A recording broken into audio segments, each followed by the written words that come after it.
can't do anything about the fact I'm losing my hair. I can try and be skinny and bald. I'm not manifesting.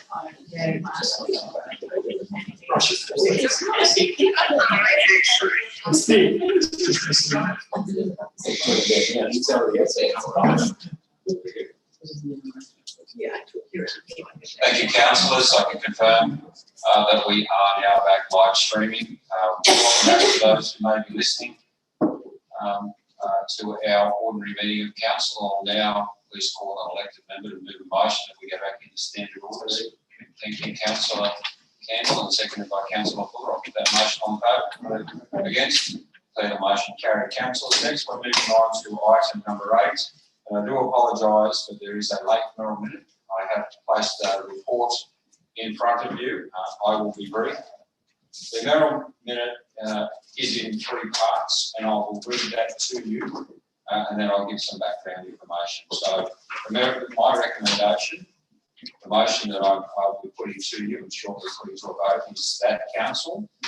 First part, thank the Honourable Kevin Anderson MP for supporting our position and making representations on behalf of the Gunnedah community with regard to the inadequate consultation process that has been undertaken in developing the clinical services plan for the new Gunnedah Hospital.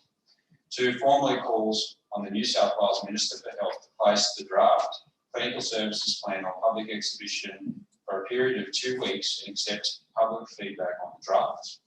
And the third point is, if there is no response from the Minister's office on the matter within 2 weeks, Council initiates steps to lead a petition to the Parliament on behalf of the Gunnedah community.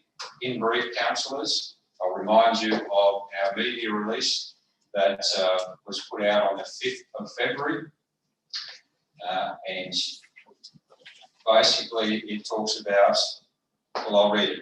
As Mayor of the Gunnedah Shire, I'm compelled to address the claims by Hunter New England Health of adequate community consultation having been conducted in the development of the clinical services plan for the Gunnedah Hospital upgrade. The Gunnedah community has not been consulted on the development of the CSP, and Council strongly refutes Hunter New England Health suggestions that anything even approaching adequate community consultation on this project has been conducted. We are extremely disappointed this promised consultation has not occurred, and the draft CSP is now on the desk of the New South Wales Minister for approval without valuable community input. We are therefore calling on the member for Tamworth, Kevin Anderson, to step up and work with the Minister for Health to redress this matter and provide transparency by placing the draft CSP on public exhibition. This will provide our community with the opportunity to have their voices heard and compensate for the inadequate community consultation process. So it goes on with more information, but that goes to the heart of the first point in that recommendation, is to thank the Honourable Kevin Anderson for his representation and supporting council and community. And now I'll refer you also, councillors, to the member for Tamworth, Kevin Anderson's media release on the 16th of February, where he talks about the community consultation. In brief, I'll pick 2 paragraphs. The process of the hospital upgrade is a 3-step process. Step 1 for the clinical services plan to be worked up. Step 2 is the development of the master plan, and step 3 is the construction. These steps are important milestones to show the community that the project is proceeding. I have asked the Health Minister for New South Wales to put the clinical services plan on public exhibition for 2 weeks for the community. So that's the reason we're thanking our local member, and also the reason that I put forward as the third point is, if we don't have that feedback on that request from the Health Minister within 2 weeks, that we will start a petition. So councillors, I move that with no requirement for a seconder. So I would now open the floor for any feedback or any debate on that before I put the motion. Councillor up there. Thank you, Mr. Mayor, and thank you for putting the mayoral minute. You know, myself and I believe my fellow councillors cannot support you and this local government organisation enough with putting our best foot forward and getting on the front foot and calling out what is potentially a an injustice being done to this community. And we spoke earlier about the fact that there's a lot of things going on in the world at the moment. There's a lot of things going on in our community. But in 5, 6, 7, 8, 9, 10 years' time, we don't want to be left in a situation, where if we had acted now or we had had due consultation on this matter, our community would have got something that's serviceable and what they wanted, and what they needed more than anything. And you get a better result by engaging with stakeholders. And to be really clear, the point I want to make is there's a lot of media, there's a lot of talk.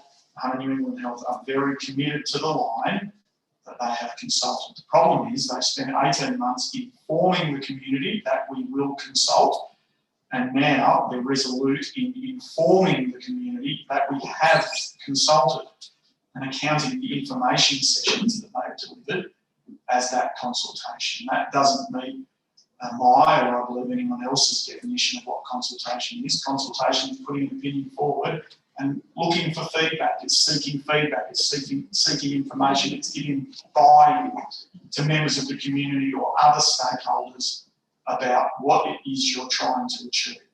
It's a small town. It's a small community. Most of us in this room either play a part in community organisations that work directly with our hospital or New South Wales Health and various organisations, or we know and are friends with the GPs, nurses, and others in the medical fraternity in our community.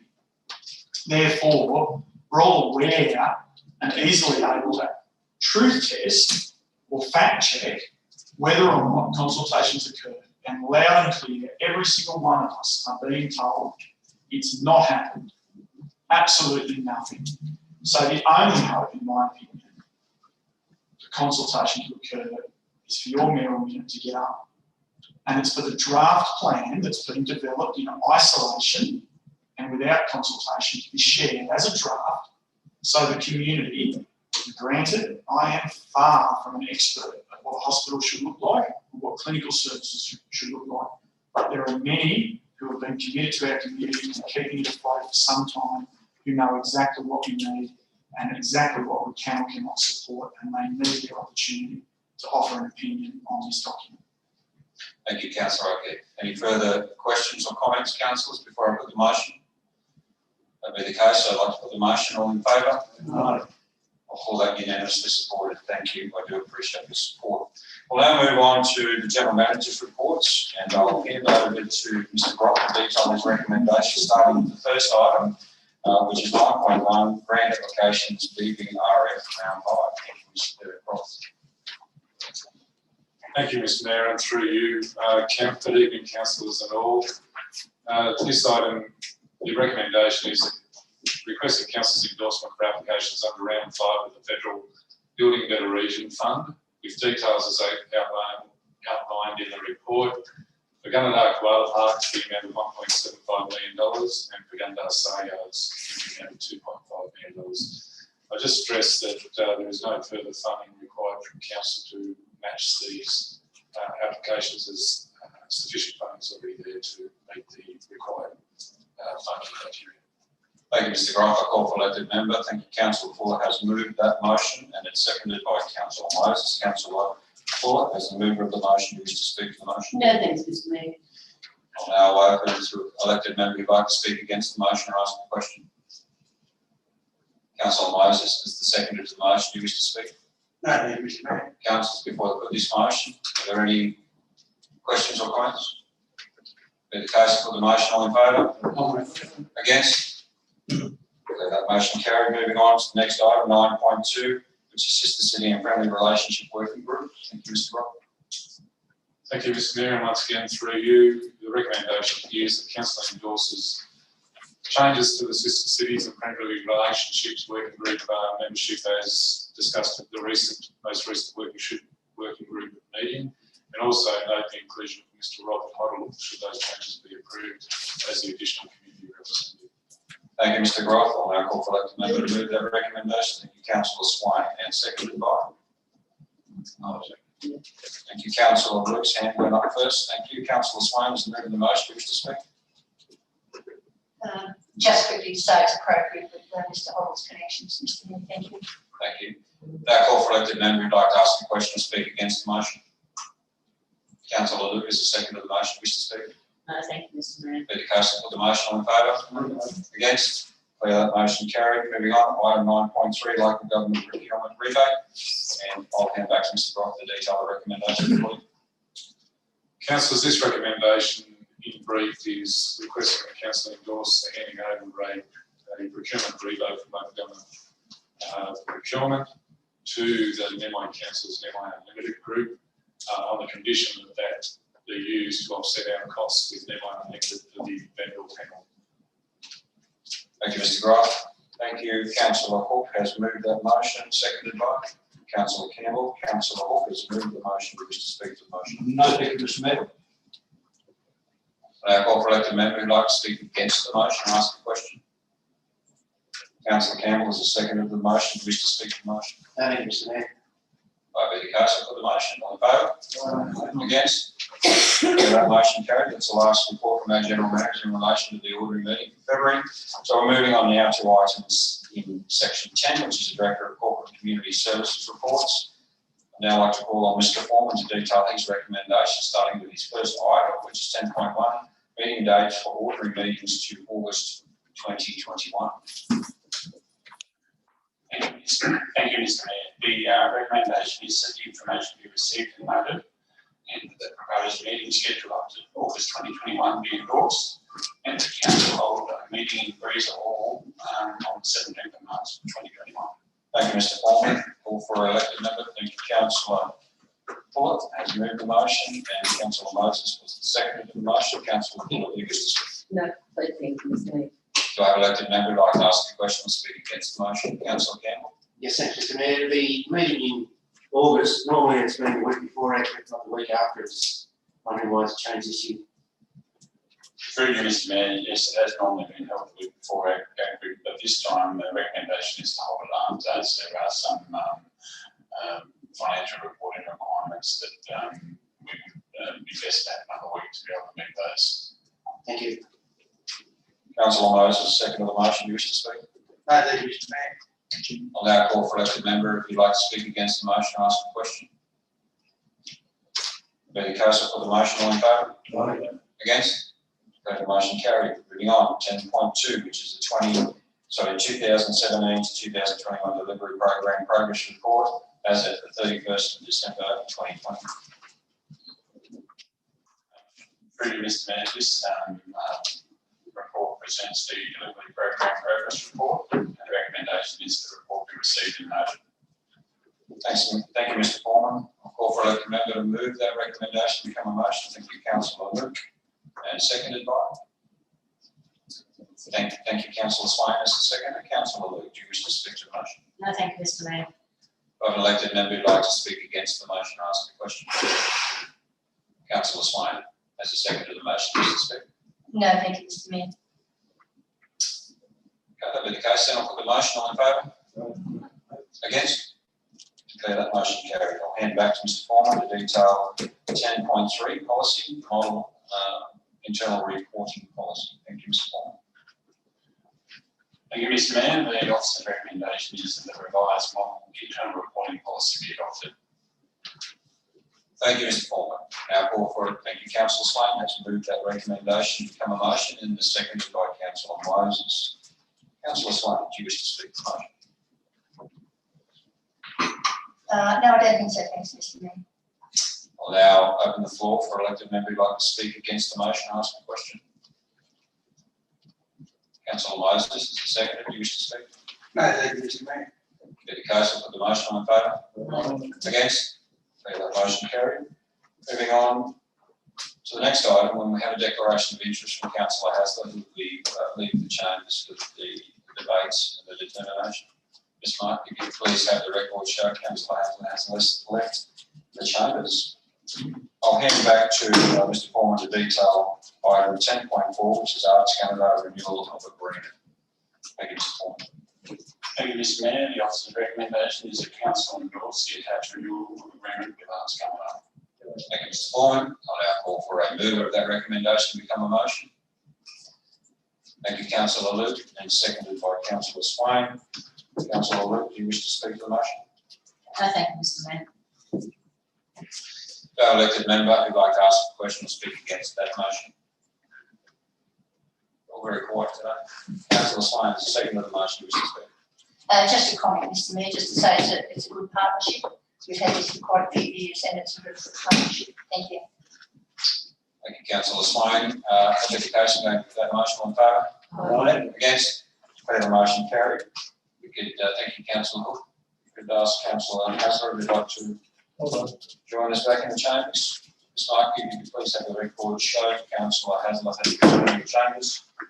Now moving on to item 10.5, which is the outstanding resolution register. I'll hand back to Mr Foreman to detail that recommendation.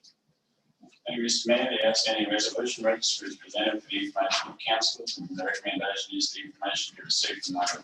Thank you, Mr Foreman. Now call for elected member to move that recommendation become a motion. Thank you, Councillor Hook. Seconded by Councillor Luke. Thank you, Councillor Hook. Do you wish to speak to the motion? Thank you, Mr Mayor. I'll now open the floor for elected member who'd like to ask a question or speak against the motion. Councillor Luke is the second to the motion. Do you wish to speak? No, thank you, Mr Mayor. Be the case, put the motion on favour. Against? That motion carried. And the last item for Mr Foreman at our February ordinary meeting is 10.6, and it's Rainbow Serpent Award nomination. And I'll hand back to you now to detail the recommendation. Thank you, Mr Mayor. This report brings to the attention of council the fact that the Gunnedah has been selected as the finalists in the 2020 Australian Street Art Awards for the Rainbow Serpent. The recommendation is that council nominate a councillor with the name to be provided, and that a staff member accompany the council to the awards ceremony as representatives of the council. Thank you, Mr Foreman. Councillors, before I call for movement of the motion, I'll now open the floor for any nominations for that council. Councillor Hook. Councillor Hasler. Councillor Hasler, do you accept the nomination? I'll now call for any further nominations as a council representative. One final call, any further nominations? Being no nominations, congratulations, Councillor Hasler, you're one year waiting. I'll now call for an elected member to move the recommendation become a motion. Thank you, Councillor Fuller, seconded by Councillor Moses. Councillor Fuller, do you wish to speak to that? No, thanks, Mr Mayor. Do I have an elected member who'd like to speak against the motion and ask a question? Councillor Moses, as a secretary, do you wish to speak? No, thank you, Mr Mayor.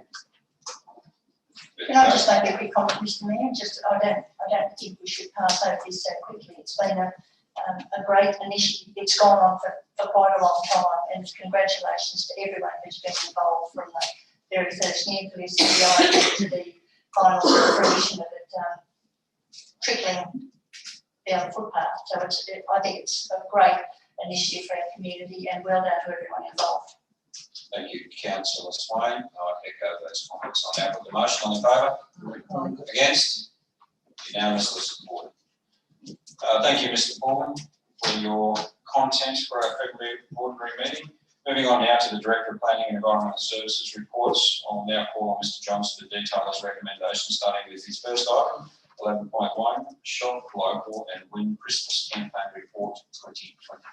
Thanks, Mr Mayor. Through you, councillors, in line with the funding that council afforded the Gunnedah Chamber in relation to the 2020 Shop Local Win Christmas campaign. The post-event report has been provided to council for your information. Councillors will be aware that the street fair event was cancelled last year as a result of COVID. So the chamber was fairly agile and were able to come up with another campaign in order to try and promote spending locally, which I think they've done a fantastic job at. There are some pretty impressive metrics in there. I think 30,000 entries was the one that sort of stood out to myself. But to commend the report to you, we'll be happy to take any questions. Thank you, Mr Johnson. Now call for elected member to move the recommendation become a motion. Thank you, Councillor Campbell, seconded by Councillor Fuller. Councillor Campbell, do you wish to speak to the motion? No, thank you, Mr Mayor. Just to endorse your comments from previously when Ms McCarthy was doing her presentation before the meeting. Thank you, Councillor Campbell. Do I have a councillor who'd like to speak against the motion or ask a question? Councillor Fuller, No, thanks, Mr Mayor. Just before I put this motion, I'd also like to put on the record my comments from earlier too, that I truly feel that having a great relationship, a strong relationship with the Chamber of Commerce and Council has really seen major benefits to our community over this 4.5 year term when we look at our community that's been through 3 years of drought and then the effects of COVID-19, to come up with such a sterling result at this campaign. If you were to equate that as a return per investment dollar that was spent, I think it would be very hard to ever match that into the future. So an absolutely great result. And it shows those volunteers of our Chamber of Commerce really do have our vision, have our community and the sustainability of our community at heart. So in saying that, councillors, I'd now like to put that motion on favour. Against? Okay, that motion carried. And I'll now hand back to Mr. Johnson to detail his recommendation in item 11.2, endorsement of submission of state significant development, Gunnedah Waste Facility. Thanks, Mr. Mayor. And through you, councillors, this report seeks retrospective endorsement of council submission in relation to state significant development that many of the members of the public spoke about earlier tonight. As councillors would be aware, this application went on exhibition on the 16th of December, which was the date of our last council meeting for the year, and ceased being on exhibition the 7th of February this year. So we weren't able to put a report to council in order to seek your endorsement. That being said, we did hold a workshop with you all on the 3rd of February, as you could all remember, and the submission that was ultimately lodged after that meeting was in line with that discussion that we had in that workshop. Thank you, Mr. Johns. I now call for elected member to move that recommendation. Come the motion. Move that way, Mr. Chairman. Thank you, Councillor Hassler, and seconded by Councillor Hassler. Do you wish to speak? Well, very briefly, I think similar to the comment I made for some of the speakers here in the presentation period, I think it was a fairly detailed, seems to me, a fairly detailed submission that our staff made following a fairly brief period as the director just enunciated. And there's obviously it's important to have community confidence in that. And the presenters here this afternoon, do you have any comment with regard to that, Mr. Director, in relation to any of the things that were raised? Obviously, we can't change ours, and that's why I didn't move to change it at this stage. We're supporting it retrospectively, and I think, as I said before, it is a comprehensive document developed in a short period of time. And is there anything that you would comment on in relation to the presentation? Mr. Mayor, yes, Councillor Hassler. I guess I picked up a fairly common theme for most of the people that were speaking in relation to the public consultation. Similarly, I've looked at many of the submissions that are on the website, and that's a common theme in that. In saying that, I have confidence that the Department of Planning will ensure that consultation has been done in accordance with the CIS that were issued prior to the development being lodged. I feel that it's really their call to make a decision, to make an assessment of whether the consultation was accurate. I do feel for the predicament of people living nearby. But I guess what I will say is that it's difficult for council to be anything other than neutral when we have an application that's divisible in the zone. So the LEP gets endorsed by this community and this council. So I trust that the process will run its course. The department will prepare a report to the IPC and they'll deal with it appropriately. I now call for elected member who'd like to speak against the motion or ask a question.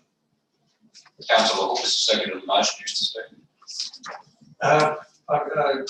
Through you, Mr. Mayor, I'd like to ask Mr. Johns that the IPC will obviously have asked for public comment, and if so, council will get a second opportunity. Through you, Mr. Mayor. Thanks, Councillor Hook. Essentially, as it's going to IPC, it's a public hearing process, so there will be opportunity for members of the public and indeed council to make a submission. Probably the other point I should have mentioned to Councillor Hassler was the other thing. A lot of the concerns that I read about were concerns about monitoring of the site. Obviously, any development such as that will be subject to environmental protection licence under the Protection Environment Operations Act. And having obviously Cameron in the room, we have an environmental protection licence ourselves for our own waste management, so that's a very onerous thing to have above our heads. So again, I have faith that should it be approved, should it be determined by way of approval by the IPC, that the EPA, for example, have already included conditions that will be subject to an EPL. So I have confidence that if it's to be built, it will be monitored very, very carefully by the regulators, which is the state government. Thank you, Mr. Johns, and no further comment. Thank you, Mr. Mead. I'll now open for any further questions or comments before I put the motion. Being none, I'll put the motion in favour. Against? Yeah, the motion carried. Moving on, item 11.3, natural disaster local government plan. I'll hand back to Mr. Johns to detail the recommendation. Thanks, Mr. Mayor. Through you, councillors, as you would have read in this report, it relates to an opportunity that we've been afforded by the Department of Planning to opt into a new natural disasters clause. So I guess this has come out of the bushfire disaster that impacted New South Wales, much of Australia last summer. So effectively, the purpose of this clause would be to ultimately make life a little bit easier for those who may have lost a dwelling to a natural disaster. That doesn't necessarily mean fire. It could be, it goes as far as talking about tsunamis and earthquakes and floods as well, obviously. Flooding and fire being the predominant natural disasters we suffer in this LGA. So essentially it allows them to rebuild in a much simpler way than the current LEP may allow. So essentially, despite the other provisions of other clauses contained in their LEP, they are given some certainty that they will be able to rebuild their dwellings that are impacted by natural disaster. Thank you, Mr. Johns. Councillor Hook has moved that recommendation to become a motion and seconded by Councillor Swan. Councillor Hook, do you wish to speak to the motion? Yes, thank you, Mr. Mayor. It pertains more to what's happened down in the south coast and around Batemans Bay area, where the asset protection zones that were in place there really were going to preclude a lot of people from actually going to be able to rebuild. So it was going to dramatically affect their lives. And I think the addition of this clause is a very practical solution and one that's going to actually benefit many people. So I commend the officer for putting that forward. Thank you, Councillor Hook. I have a elected member who'd like to speak against the motion or ask a question. I'd just like to ask a question, Mr. Mayor, through you, Mr. Johns. So it will be a like for like, Mr. Director, will it be? So that it won't just be well, you can build a 3-storey one, even though you won't get a 1-storey one that was burned. It'll be a like for like. Through you, Mr. Mayor, to you, Councillor Swain, my understanding is that if a dwelling was permissible, they would potentially be able to modify that dwelling.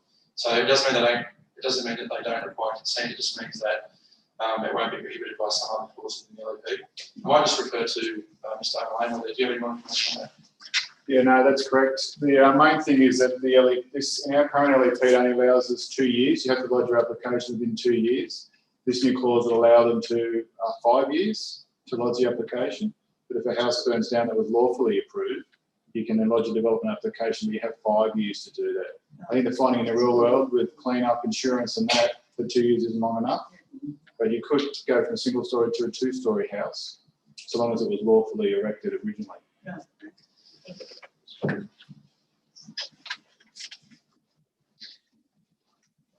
Thank you, Councillor Swain. You were the second in the motion. I'll take that as a question. So are there any further questions or comments before I put the motion? In the case, I put the motion. All in favour? Against? So that motion carried. Moving right along, item 11.4, which is a request for financial support for Multicultural Canada. I'll hand back to Mr. Johns to detail that recommendation. Thanks, Mr. Mayor. This is a fairly straightforward report, councillors. It essentially seeks use of $743 from the existing budget, which is the facility hiring support fund, to enable Multicultural Canada to meet up to 13 times in the current and also next financial year. That's obviously in council's own buildings, such as the civic.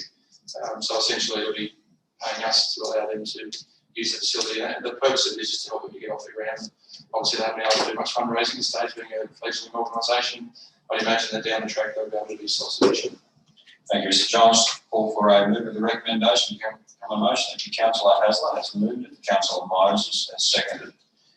Councillor Hasler, do you wish to speak to the motion? I think this one came out of the sister cities working group, so I thought I should raise it. I should support it.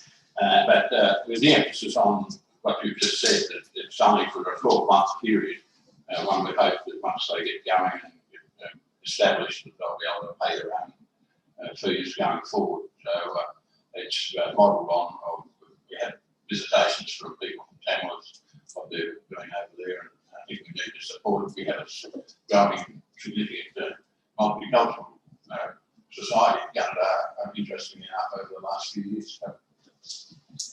Councillor Haslett. Now call for elected member who'd like to ask a question or speak against the motion. Councillor Swan. Yes, Mr Mayor, I'm not speaking against it, I'm just wondering about point 2. It doesn't look very clear, that up to $310, I presume that's for the 2021 year, and then the 433 is for the 21-22, is that right? Councillor Moses is the second of the motion. Mr. Speaker. Thank you, Mr Mayor. They're open the floor for any further questions or comments. Councillor Clark. Just one question, are they a registered charity? This year? No. Through you, Mr Mayor, I have no idea, sorry. Councillor Clark.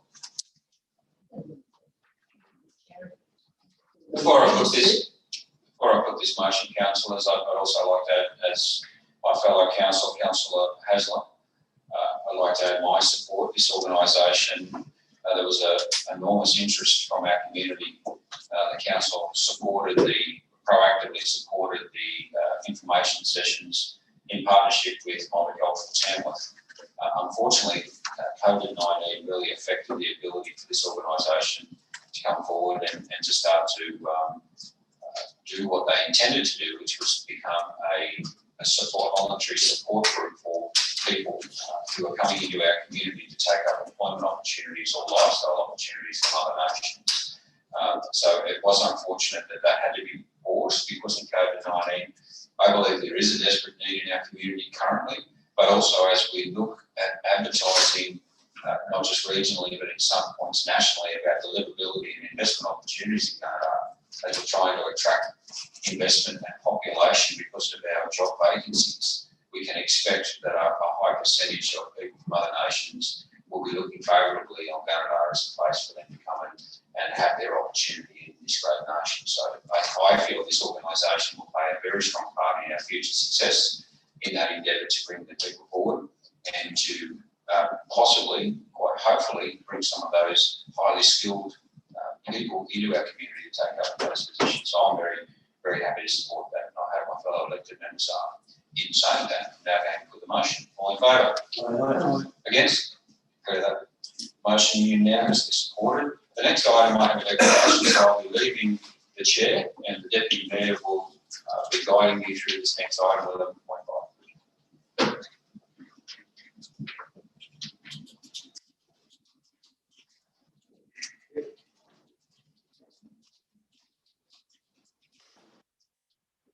Thank you, Mr. Lucky. I recording of the mayor of the chambers. Councillors, the next item on the agenda, 11.5, development application 2020/087, change of use of hardware and building supplies, an alteration of addition to a listed building, erection of a new warehouse and 2 carports, consolidation of lots, and erection of a new pylon sign, lot 459 DP 7550503 and lot 2 DP 700 684 125 to 147 of Bass Road, Canada. I hand over to Mr. Johns to outline the recommendation. Thanks, Mr Deputy Mayor. Councillors, as you would have read in from the Deputy Mayor's description of the development, this relates to a new or change of use development on the Bass Road in Yamba. The DA is before you because there are 2 departures sought to development standards in the development control plan. The first one is that the facade is proposed to be cement render rather than brick. And the second one is that the offices are supposed to be located at the front of the building as opposed to the side or the rear. And given the specifics of this site, the departures are supported. It's quite a unique site. It's not a traditional industrial lot in terms of it being quite narrow and small. It's a very large sprawling lot with existing buildings that have been converted. The application has been recommended for approval subject to the Commission's report. Thank you, Mr. Johns. Do I have Councillor move the recommendation? I'm happy to read the recommendation, but I do have a question. Thank you, Councillor Haslett. Second, Councillor Moses. Councillor Haslett. The question relates to the design 4.2. Just I found it was unusual to explain, but consider the finish with this matrix cladding. It's not concrete or brick finish, which it's implied there that that's what the condition is under 4.2. So it's that condition just for appearance rather than structural. And if that is the case, are we going to look at changing clause 4.2 on our control requirements? Because it seems to me the way we have it in there, if it's a good building. Sure. Thanks for the question, Councillor. I didn't really consider it. Essentially, yes, it's about its appearance rather than its structure. Obviously, we engineer designed, very confident that it will be a safe and solid structure. I guess there's a number of things in the DCP that we'd like to amend and bring back to this council.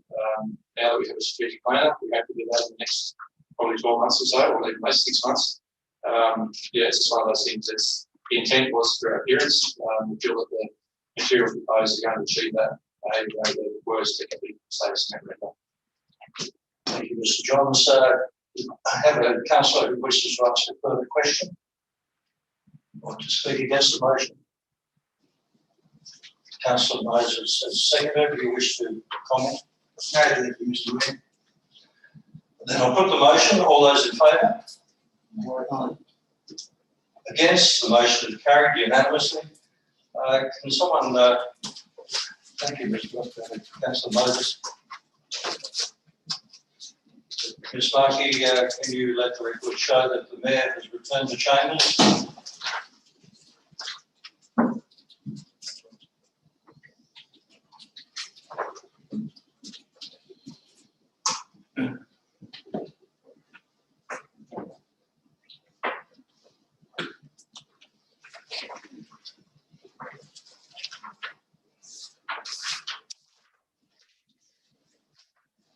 Thank you, councillors. We'll now move on to item 11.6, which is development application 2020.104, Parkview Hotel alfresco area, and I'll hand back to Mr. Johns to detail that recommendation to you.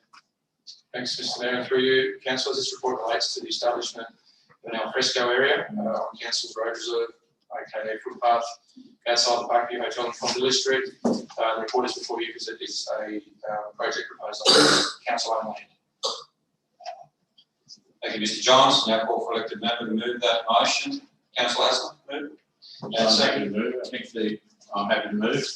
And seconded by Councillor Luke. Councillor Hasler has moved the motion. You wish to speak? I have two comments or comment and a question. I think the owner will be very pleased with this progress of this proposal.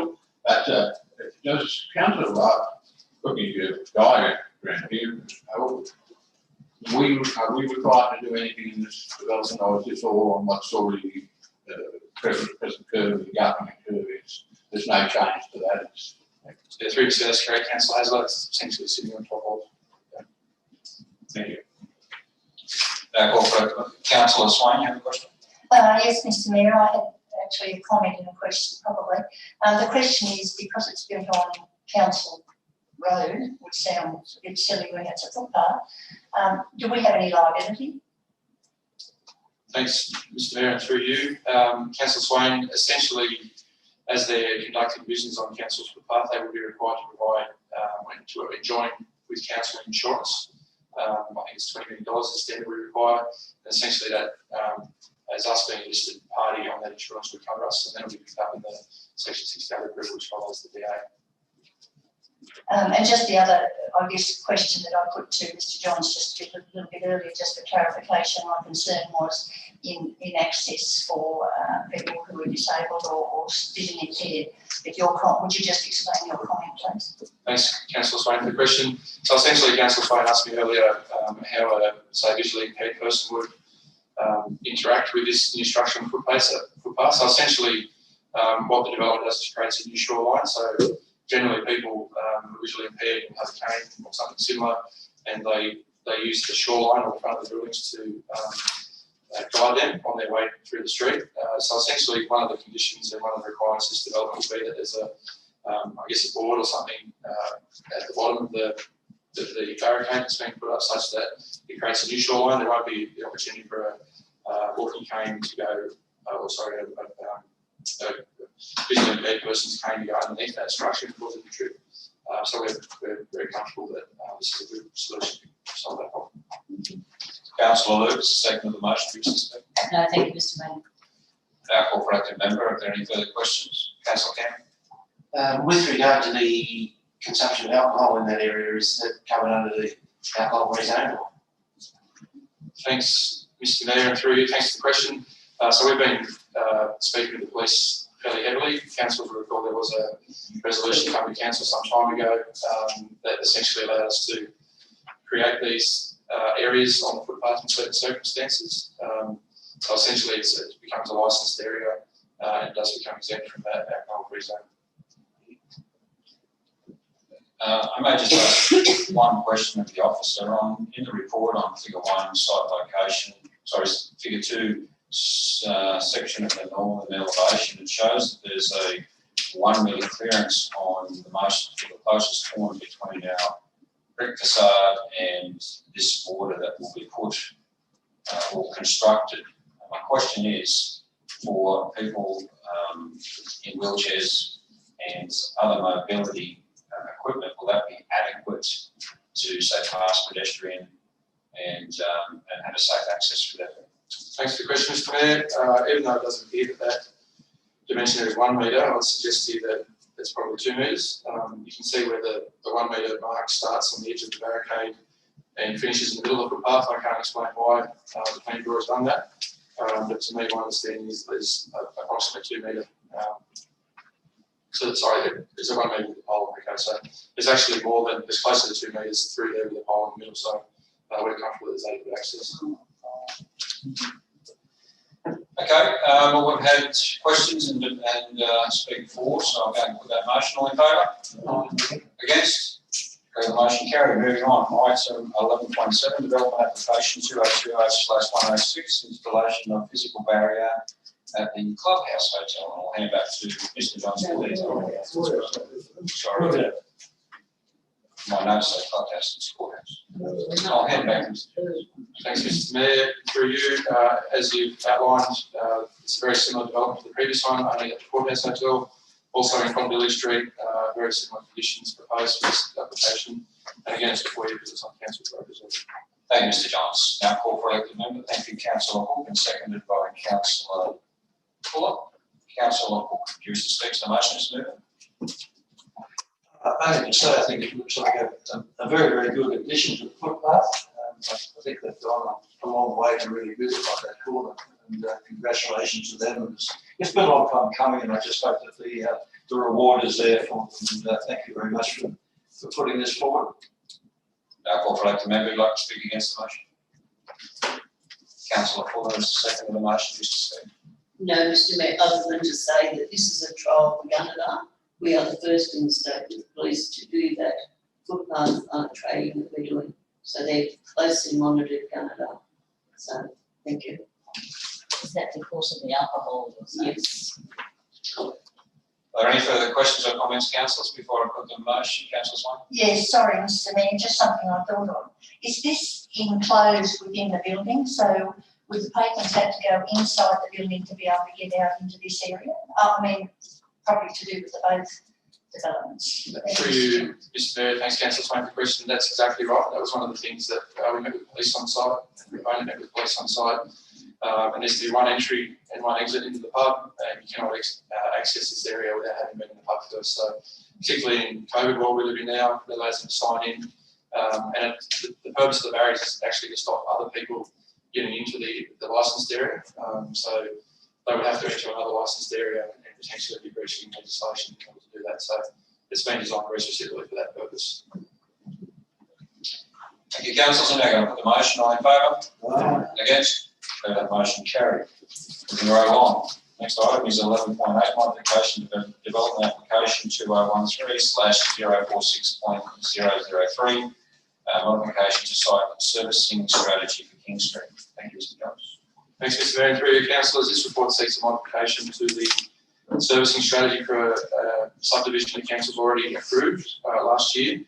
The proposal is for the stormwater discharge to go via King Street as opposed to High Street, which you've seen the two maps or plans that are provided in the report. And further, there's a departure again to the total allowable encumbrance of an easement on the lot. The standard contained in the DCP is 10%, and we're proposing 16.5% coverage of easements. And again, in the particular circumstances of this application, the departures are supported. Thank you, Mr. Johns. I'll call for elected member to move. Thank you. Councillor Hasler has moved that recommendation to become a motion, seconded by Councillor Moses. Councillor Hasler, do you wish to speak? Just the one question. I noticed that notification is in page 196 is going out to neighbours. We might understand if there's been the approval of the owner of the King Street property that this is going to go across their property.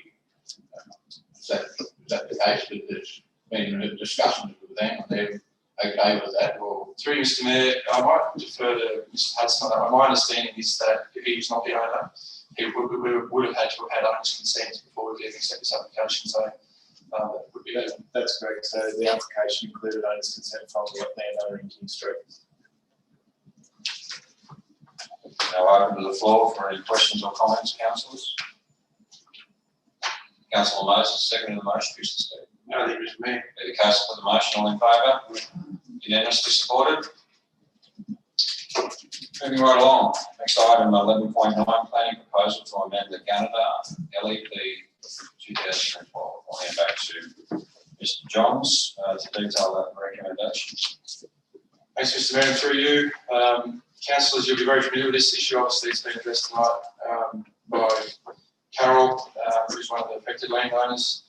Essentially, what we're trying to achieve here is to try and rectify an issue that exists with some land zones in our local government area. There's obviously extensive history relating to this. We've had numerous workshops with the law. I think I've been dealing with it as long as I've been at the council, which is coming up to 5 years. So essentially, we're trying to seek council support to rezone all privately owned agricultural land that's more than 5 kilometres from the Gunnedah CBD. I'll explain to people why we've gone 5 kilometres in a second. So essentially, that land would also have to be consistent with the land that was Zone 1A Rural Protection Zone, which was under the previous local environmental plan. The current E3 zone was never intended to be an agricultural enterprise that's been operating for decades, if not more than a century, in some parts of the LGA. But unfortunately, it has had the impact of impacting that quite significantly, as you've heard today from members of the public. The intent of the rezoning of this area, the intent of the rezoning of these areas above the 450 metre contour was intended. From what I understand, back when the LEP was created for scenic protection, not for environmental management. So somehow the E3 zone has been applied. It's now providing environmental management rather than scenic protection, which goes back to my point of 5 kilometres from Gunnedah. We understand the intent of that was to protect the scenic hills around Gunnedah, where we have a high density of population, not the hills there where people have farms and so on. One of the concerns the council may have is the protection of vegetation. Vegetation is protected by high order legislation irrespective of the zone. So we're quite comfortable in making this recommendation to you. Unfortunately, as it is at the moment, it's very much negatively impacting existing operations out there. Our recommendation to you is that we move forward to the department and seek a gateway determination to back zone as been outlined in the report. Thank you, Mr. Johns. I now call for removal of the recommendation to become a motion. Thank you, Councillor O'Keefe, and then Councillor Hasler as the second. Councillor O'Keefe, do you wish to speak to the motion? Thank you, Mr. Mayor. I do, as articulated by Mr. Johns and previously, this is, to be blunt, a little bit of a spectacular own goal of this shire, and it's not being helped by, political posturing or do-gooding from higher authorities, and it's quite sad and shameful that property rights of landholders are impinged on this topic. Much more interesting than my speech, definitely. It's quite unfortunate that property rights on this topic for landholders are being impinged, more than anything in the name of a good result for the environment. And that same blunt instrument is actually preventing landholders from achieving well-recognised positive results for the environment. And it's a stunning lesson for all is think things through and be careful what you do, and that what's good for the goose is not always good for the gander. Sometimes you have to look at what's going on and actually understand individual circumstances, not map by contour lines. Thank you, Councillor Bennett. I now call for elected member who'd like to speak against the motion or ask a question. Councillor Hasler is the second of the motion. Who's to speak? Just to make a comment that's somewhat ironical that we are now reverting to the conditions of the 1990 Gunnedah LEP. I'm not quite sure why we made a change in 2012, but it will be interesting to see how the department responds to our request and whether they've taken a different direction. So we'll wait to see. But at least we're attempting to address it on behalf of those many owners that have raised the issue with us over a period of time. Thank you, Councillor Hasler. I'll now call for any further questions or comments. Councillor. Yeah, thank you, Mr. Mayor. Carol Ward made a comment that she thought it would be quite a good idea if a delegation actually went and met the minister, and at that time actually put the proposal to the minister. I think proposals that are just in writing that come from organisations such as ours really can't hold the passion that is necessary to get it over the line. And I'm actually quite in favour of investigating the possibility of a delegation going to the minister with the proposal. And I'd just like some comment from probably you, Mr. Johnson. Through you, Mr. Mayor, I'd probably pass that on to the General Manager. I might take that if that's okay. I might take that. I think it's more of a political question that's being asked. And look, I would give my comment that if this is unanimously supported by the elected members, and I really hope it is, that one of the strongest things we can do as a big body that's elected by this community is to advocate strongly for all those things that the community deem important to us. Quite regularly, I myself, as well as the General Manager, find ourselves in either Macquarie Street or in Canberra doing just that, advocating. And as per my comment earlier, we can come out quite strong in our opinion to support the community on those things that most affect us. This clearly has the support of what we heard about a group of 26 farmers when Ms. Ward addressed council during presentation earlier. But I've been personally represented by a lot of other farmers that have been affected right throughout our shire on this particular issue, and not just isolated to that Rangarai issue, Rangarai area of our shire, but right across our shire, and the map shown in this report. So if it is supported, I give my commitment that I will do. First thing I will do is actually ask the minister to come here, because I think it's important that the minister actually go through some of these things that this community group and our organisation are saying. We think this is a frustrating point to get to where we are, where we actually have to put this amendment forward. Many attempts by the organisation to try and bring two government partners to come together to get a logical change to the position that we currently have. So this is quite a almost last ditch effort for us that we put in this forward. And I think it will take all of our support as a big body, not just elected members, but all of the council to advocate on behalf if this is unanimously supported. So in saying that, I'm now going to the motion. All in favour? I call that unanimously supported and passed. Thank you. And that's the last item on the agenda for our Director of Planning and Environmental Services. So we're now going to move on to item 12, which is the Director of Infrastructure Services reports. And I'll call on Mr. Bartlett to detail his recommendations starting with item 12.1, which is the Gunnedah Basketball Association lease. Thank you, Mr. Bartlett. Thank you, Mr. Mayor, and through you. The purpose of this report is to seek Council's approval to negotiate a licence agreement with the Gunnedah Basketball Association. Thank you, Mr. Bartlett. I now call for elected member. Thank you, Councillor Hasler, who's moved that recommendation. Mr. Chairman, I'm moving the following recommendation that Council negotiates a 20-year licence agreement with the Gunnedah Basketball Association at $542 per annum plus consumer price index without going out for expression of interest. 2, that council seeks ministerial consent to the negotiated licence agreement as required by the Crown Land Management Act 2016. Before I call for a seconder to that motion, I'll just allow Ms. Markey enough time to get that motion worded on the screen so all the elected members understand the wording.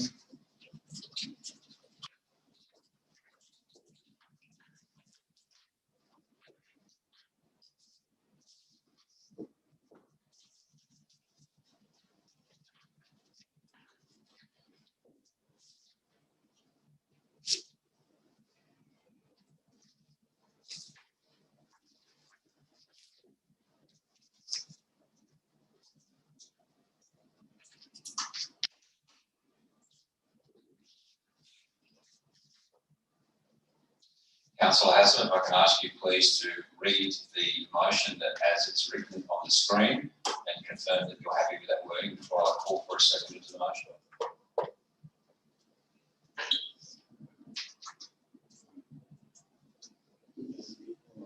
No, there's a bit of extra, and without expression, without going out for expression of interest.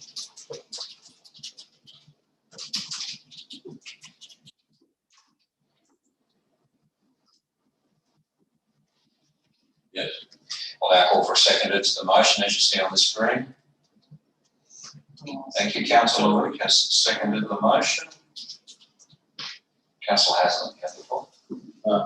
Thank you, Mr. Chairman.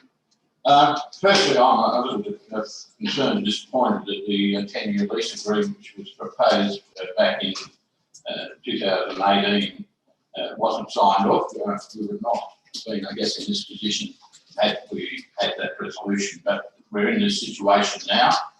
If we look at the history of the association, they've raised in cash and grants and loans some 464,500 of a total cost of 587,000.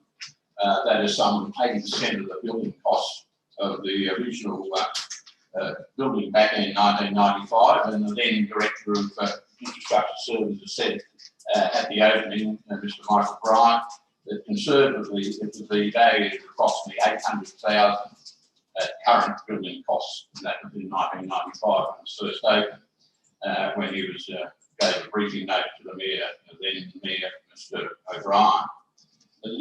As the reps of the Basketball Association have already pointed out, the present value is something between 2.5 and 3 million based on the insurance value. And the association has, during the last 25 years, paid 225,000 for the original loan, 150,000 from council, and they will finally pay a figure of about 256,552 on that loan of 150,000. They have also paid all the maintenance and upgrade costs in their own, with their own funds or grant funding and recognition that it is their building, and I don't think that's come to question, it is their building. And of course, they also pointed out that they paid 23,000, a third of the total cost of the construction of the new poultry building, which replaced a ministerial structure on the understanding this was to enable them to have the land on which to build and construct the stadium. Since then, they've paid an additional 31,000, leaving a total of 31,500. Sorry, they paid further 31,500. Yes, and they've got 31,500 to pay over the next 9 years. So this this license agreement for 20 years gives them 10 years to complete their payment of that loan, and a further 10 years. Now, I haven't gone for the 10 years plus an extension of 10 because 20 years is the same figure. So that's a grand. They've also undertaken considerable maintenance that we've heard about of the building. Remember, the association and not the council is responsible, and they've redone the green laid 4, which was unfortunately laid originally. They've re-sanded, line marked and painted it on a regular basis. They've replaced the backboards with power operated boards, allowing juniors and netball users to use the building. They've replaced the lights with LED lights and LED players in the city to meet OH&S requirements. The association, in my view, should be recognised and applauded for the work that they have done over the last 25 years in providing this magnificent building for the use by basketballers and many other groups and organisations, as outlined by Mr Smith in her presentation this afternoon. Therefore, I urge councillors to support their work by providing a 20-year licence agreement, which they're fully allowed to do under the conditions pointed out to us by our legal advisor, which I'll refer to in a minute. And it should be a clear indication that we support all organisations which are prepared to work hard as a team and support themselves. As the then local member, when at the opening of the stadium said, and I quote, and that of course was Mr John Anderson, the then local federal member, he said, the opening of the stadium, and I can give you a copy of the document here, the opening of the stadium was a story of teamwork and drive. These are very uncertain times and the need for teamwork is greater than ever. You might recall this is a period of very high interest rates and so on, and some significant amounts of difficulty. In agriculture, mining, local government, and in the day-to-day life of the community, there needs to be more examples of this type of teamwork. That is the way that we will steam ahead. That was Mr John Anderson. So true then, and even more so now under COVID-19, let's recognise such by supporting the association for the next 2 decades, which we were quite comfortable in doing 25 years ago. Our legal advice on page 279 allows such.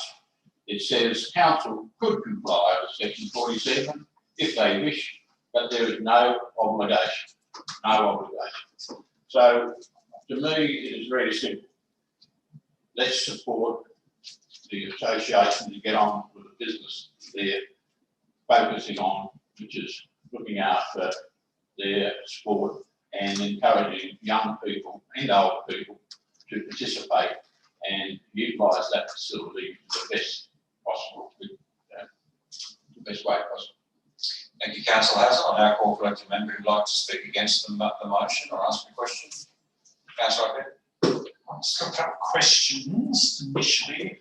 First one's possibly to Councillor Hazel, although I'm happy to, it actually matches the officer's recommendation, but with the per annum consumer price index, that does seem a fraction unclear to me. Whilst I understand, I assume the intent is to say that the licence will lease commences at $542 per annum and increases annually in line with consumer price index. Words to that effect required, because it doesn't quite give me that indication of what's written there. Well, if that's a question, I'm happy to have that with a change, but I left that, that's what was in the original, so I just used some word. I certainly appreciate that. I guess it's a question of clarification that can happily go to the General Manager or Mr Bartlett. Yes. And I'm being pedantic, but I'm asking that because we get to 2041 and it's $542 plus that year's CPI, which is 2.5%. We're probably shortchanging ourselves a fair bit. That is ground land. True.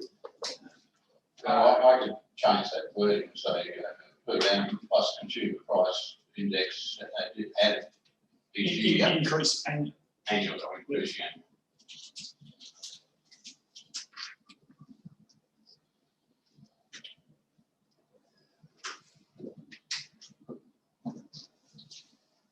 Councillor Luke, is the second of the motion you wish to speak? No, thank you, Mr Mayor. Now open the floor for any further questions or elected members who'd like to speak against the motion. Be the case then. Through Mr Mayor, further question to the staff. I would like a commentary on the legal advice provided, because I feel it's been very selectively quoted tonight in presentations and in debate on this motion so far, and some of the very definite and firm positions put to the meeting do not reconcile with my reading of the legal advice. I wouldn't mind, I would appreciate some commentary. Thank you, Councillor O'Keefe, for the question. Through you, Mr. Mayor. Essentially, the legal advice means that under the Crown Land Management Act and the Crown Land regulations, council is not obligated to go out to comply with Section 47 of the Local Government Act. However, it's important to understand the intent of the Crown Land Management Act and those regulations are for Crown community land to be managed in accordance with the provisions of the Local Government Act.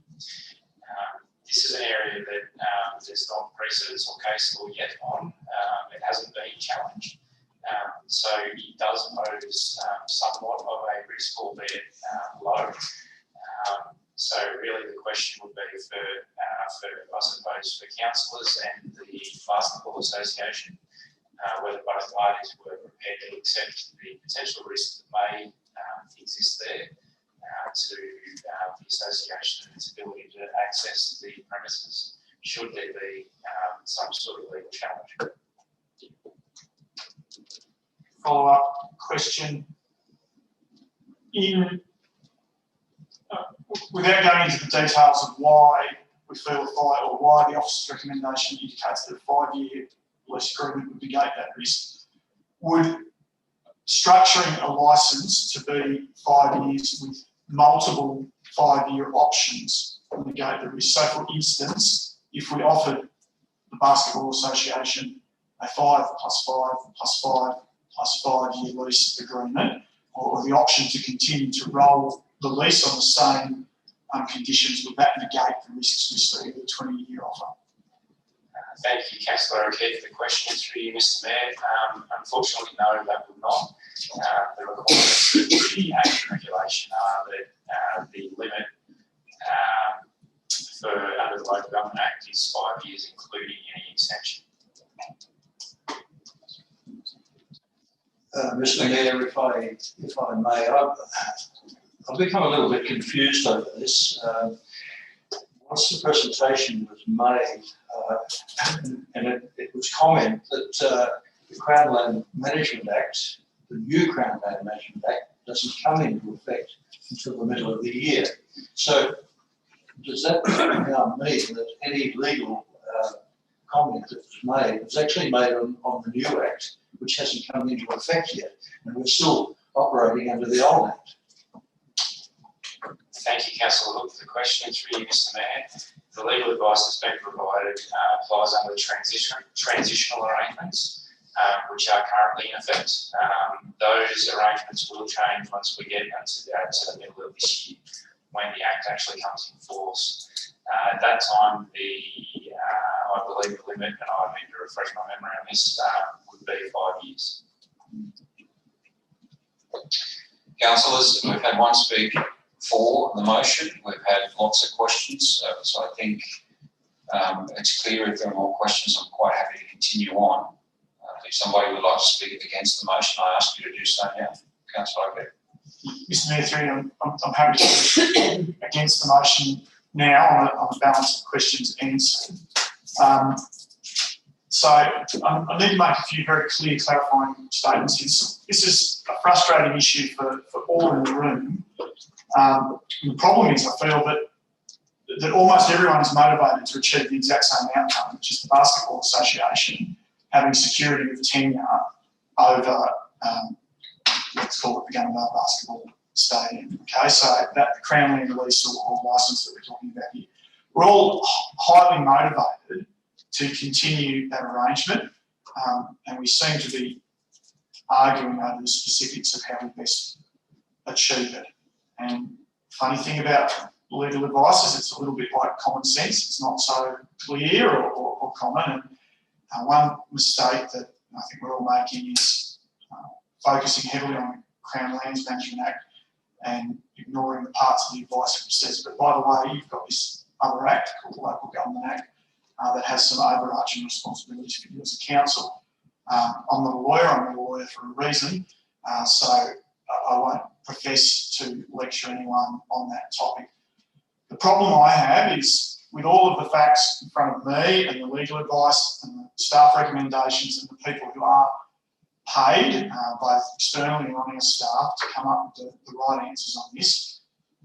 If we move forward with the motion before us, for the next 20 years, the Basketball Association won't actually have any security of tenure, in my opinion, over their licence. Because at any stage, while that licence agreement's in force, another entity, a person or a commercial group, could write an objection to Crown Lands or the Office of Local Government and indicate that this lease was for, this licence was issued for greater than 5 years and there was no competitive tenure and tender process or application. And I object to that because I want to make a commercial offer greater than the one entered into. And then the Basketball Association could have a real problem where a nominal fee that works out at about $1.20 per playing member at the moment is suddenly no longer good enough, and there might be a commercial offer for the access to the Crown Lands on the table at $1,000 a month, at $2,000 a month.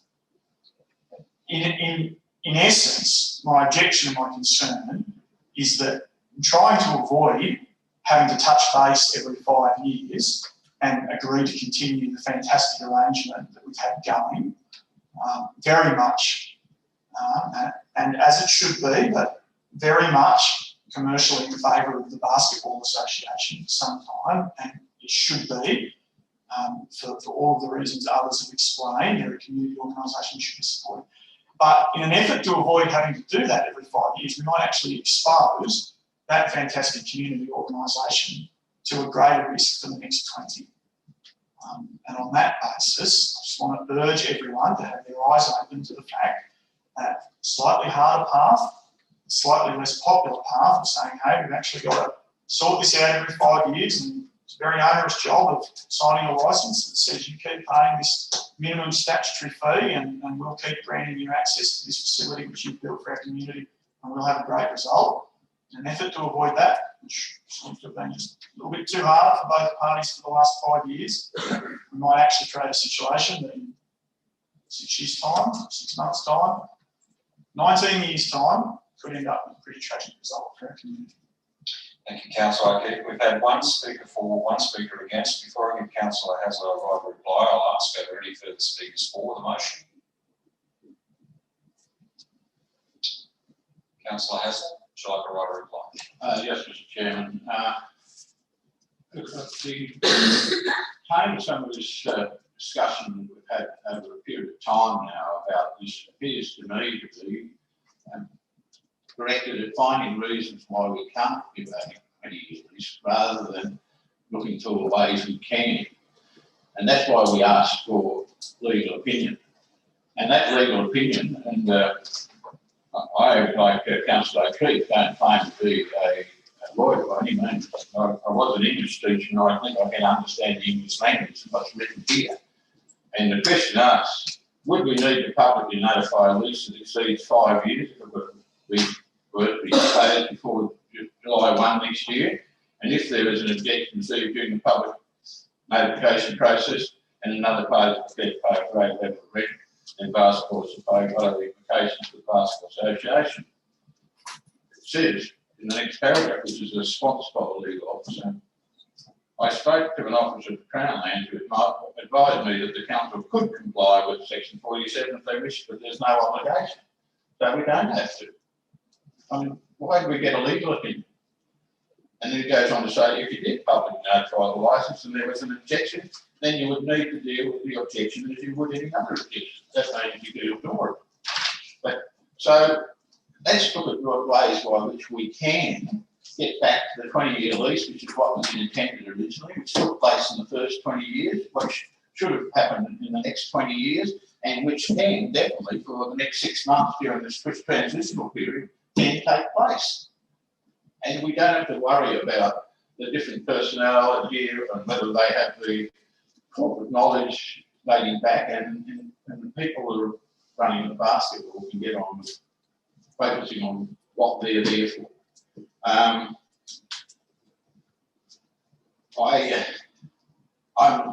reminded about the general manager's comment when he said, you know, it's like, we don't run the show, you guys run the show. What he's referring to as us as councillors. You know, most of the time we do adopt recommendations, and tonight's been one of those times when we had lots of recommendations go through. But on occasions, this council will make a decision, a lawful decision, which is not exactly the same as the recommendation before us. And there's nothing wrong with that. Nothing wrong with it. That's why we're here. And I urge you on this particular occasion to support this local volunteer organisation which has achieved so much over the last, well, it took 50 years to get to where they were because they had to accumulate all that money before they could even think about building, even with the grant. So I appeal to you to support the motion. Thank you, Councillor Haslett. Now, councillors, we've had plenty of debate on this particular issue, so by show of hands, I'm going to put the motion as you see on the screen, which is a slight difference to the recommendation before you, so it's now 20 years, and also without going for expressions of interest. So by show of hands, all in favour? Against? Declare the motion defeated. Therefore, Mr Mayor, I'll move a motion which matches originally the officer's recommendations. got a seconder to that motion. Seconded by Councillor Swain. Councillor O'Keefe, if you wish to speak to that motion. No, I've done so in my opposition of the former motion. So I will ask, we have an elected member who'd like to speak against that motion. Councillor Swain is a seconder to the motion. Do you wish to speak? I think we've had quite enough discussion, thanks, Mr Mayor. Are there any further questions or comments, councillors, before I put the motion? That being the case, put the motion. All in favour? No. Declare that motion carried. No, I would like my vote against the record. Ms Markey, please do so, as requested by Councillor Haslett. That is vote be recorded as being against the motion. Councillors, we'll now move on to our next item on the agenda, which is item 12.2, and that is reallocation of funds, the Cool Chemical, and I'll hand back to Mr Bartlett to detail the recommendation. Thank you, Mr Mayor, and through you. The purpose of this report is to seek council approval to reallocate budget from the sporting amenities maintenance budget to Cool Chemicals. Thank you, Mr Bartlett. I now call for an elected member to move that recommendation to become a motion. Thank you, Councillor Swain, seconded by Councillor Fuller. Councillor Swain, do you wish to speak to the motion as a mover? No, it's fairly clear, Mr Mayor, thank you.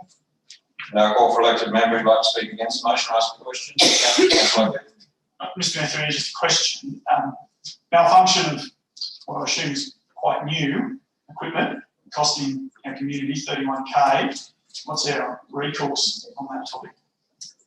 Thank you, Councillor O'Keefe, for the question. Through you, Mr Mayor. Unfortunately, this is a maintenance issue, not a warranty issue. So it's neither defects nor work issue. Councillor Fuller is the second on the motion, sorry. Do you wish to Thank you, speak? Mr Mayor. I'll now open the floor for any further questions or comments before I put the motion. Be the case, put the motion. All in favour? Against? Declare that motion carried.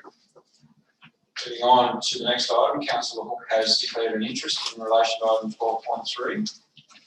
Ms Markey, can you please have the record show Councillor Hook has removed himself from the chambers? Councillors, item 12.3 is a request for fee waiver from writing for the Disabled Association. I'll hand back to Mr Bartlett to detail that recommendation. Thank you, Mr Mayor, and through you. The writing for the Disabled Association Canada Centre has made a written request to council for consideration to waive the showground booking fees for the 2021 calendar year. I commend the report to council for the reasons outlined in the report. Thank you, Mr Bartlett. Thank you, Councillor Swain has moved that motion and seconded by Councillor Moses. Councillor Swain, do you wish to speak to the motion as a mover? Just a very quick comment. Fantastic organisation. They've done a fantastic job for a long time. It's only a very small group. So congratulations for the wonderful work that they're doing. Thank you, Councillor Swain. Do I have an elected member who'd like to speak against the motion or ask a question? Councillor Moses, as the seconder, you wish to speak? No, thank you, Mr Mayor. Be the case, put the motion on favour. Against? Declare that motion carried. Councillor Campbell, can I ask you please to ask Councillor Hook if he would rejoin us in the chambers? Thanks. Ms. Markin, please let the record show Councillor Hook has rejoined us in the chambers. Moving on, item 12.4, Kelvin Road, Bridge. I'll hand back to the department to detail that recommendation before. Thank you, Mr Mayor, and through you, the purpose of this report is to seek council's endorsement to reallocate appreciated budget from the Kelvin Road project to allow 4.2 kilometres of Kelvin Road to be gravel reshoot. Thank you, Mr. Bartlett. Now, for elected member to move that recommendation to become a motion. Yes. Thank you, Councillor Swain, seconded by Councillor Fuller. Councillor Swain, you wish to speak to the motion. Anything that spends money on our rural roads, Mr Mayor, I'm right behind, so. Now, call for elected member who'd like to ask a question or speak against the motion. Councillor Fuller. No, thanks, Mr Mayor. Mr Mayor, yes, please. Just how much resheeting is that likely to cover on the Bullet Road? Thank you, Councillor Hook, for the question. Through you, Mr Mayor, 4.2 kilometres of that road. It's not the full length of the road within our local government area, but it's the section of road that needs resheeting. Thank you. May I just ask one question of the officer myself? I know in the report it talks about the state of Bullet Road in this section and how we'll utilise these funds, which in principle I agree with. My question is, has there been an allocation already set aside for reshooting based on the level of use and the condition of the road? So is this in addition to money already set aside, or have we failed to set money aside in our financial plan for these works? Thank you, Mr Mayor, for the question. And through you, no, it's not a case of having failed to set aside money. Unsealed roads deteriorate reasonably quickly over time. Some may carry higher traffic volumes than others. That is the case. This particular road, for whatever reason, whether it be climatic conditions, weather conditions or traffic, the amount of gravel that's actually left on that road has decreased over time. And we're at a point now where there's very little remaining gravel left on that section of road. We need to reshoot it. So, councillors, we've had the mover and second speaker. No one speak against, so I think I'll put the motion on favour. Aye. Against? Declare that motion carried. Moving on, item 12.5, fixing local roads, stock roads, I should say. I'll hand back to Mr. Bartlett to detail the recommendation for you. Thank you, Mr Mayor, and through you. The purpose of this report is to seek council endorsement for a submission made to the New South Wales Fixing Local Roads program to renew Stock Road. Thank you, Mr. Bartlett. I'll call for elected member. Thank you, Councillor Hook has moved that motion and seconded by Councillor Fuller. Councillor Hook has a move if you wish to speak. I'm glad to see that this is coming forward, Mr Mayor. The section of the road is pretty appalling now. Thank you. I'll now call for elected member who'd like to speak against the motion. Ask a question. Councillor Fuller is a second to the No, motion. thanks, Mr Mayor. Be the case then, I'll put that motion on favour. Aye. Against? Declare that motion carried. The next item, Councillor Swain has a declaration of interest and she's alerted me to a change of mind and she will be leaving the chambers for the discussion, debate and determination. So Ms. Markey, if I could please have you have the record show that Councillor Swain has removed herself from the chambers. Councillors, this next item is 12.6, Tractor Trek and Vehicle Display 2021, and I'll hand back to Mr. Bartlett to detail his recommendation. Thank you, Mr Mayor, and through you. The purpose of this report is to seek council approval for the Tractor Trek parade between 9:45 AM and 2 PM on the 6th of March this year, from Elgin Street to Woolworths Car Park via Columbia Street as part of the week's speed activities. Thank you, Mr. Bartlett, and moved by Councillor Fuller, seconded by Councillor Moses. Councillor Fuller, do you wish to speak to the motion? I think just to say, Mr Mayor, that it's a great idea because it does start to boost our week of speed, so which is really, really good for Gunnedah. Thank you, Councillor Fuller. Do I have an elected member who'd like to ask a question or speak against the motion? Councillor Moses is the secretary who wishes to speak. No, thank you, Mr Mayor. Be the case, put the motion in favour. Against? Declare the motion carried. Once again, Councillor Campbell, could I ask you please ask Councillor Swain to re-enter the chambers? Councillors, that's the last item on our agenda from Mr Bartlett, the Infrastructure Services team. We'll now be moving on to item 13, and Ms Markey, if you please have the record show Councillor Swain has rejoined us. Item 13, so the acting Chief Financial Officer, Ms Benny, will be taking us through these 4 items, starting with item 13.1, second quarter budget review as at 31st of December 2020. Thank you, Mr Mayor. Through you, tonight I present the second quarter budget review report with a recommendation that this be received and noted, and that the adjustments to the budget allocations, including any transfers listed in the attachment, also be adopted. Thank you, Ms Benny. Thank you. Councillor Luke has moved that recommendation to become a motion, and seconded by Councillor Muller. Councillor Luke, do you wish to speak to the motion as moved? Thank you, Mr Mayor. I think there's a lot of hard work that's been done to take up any of those variances. So, yeah, I think we should vote in favour of. Thank you, Councillor Luke. Do I have an elected member who'd like to ask a question or speak against the motion? Councillor Swain.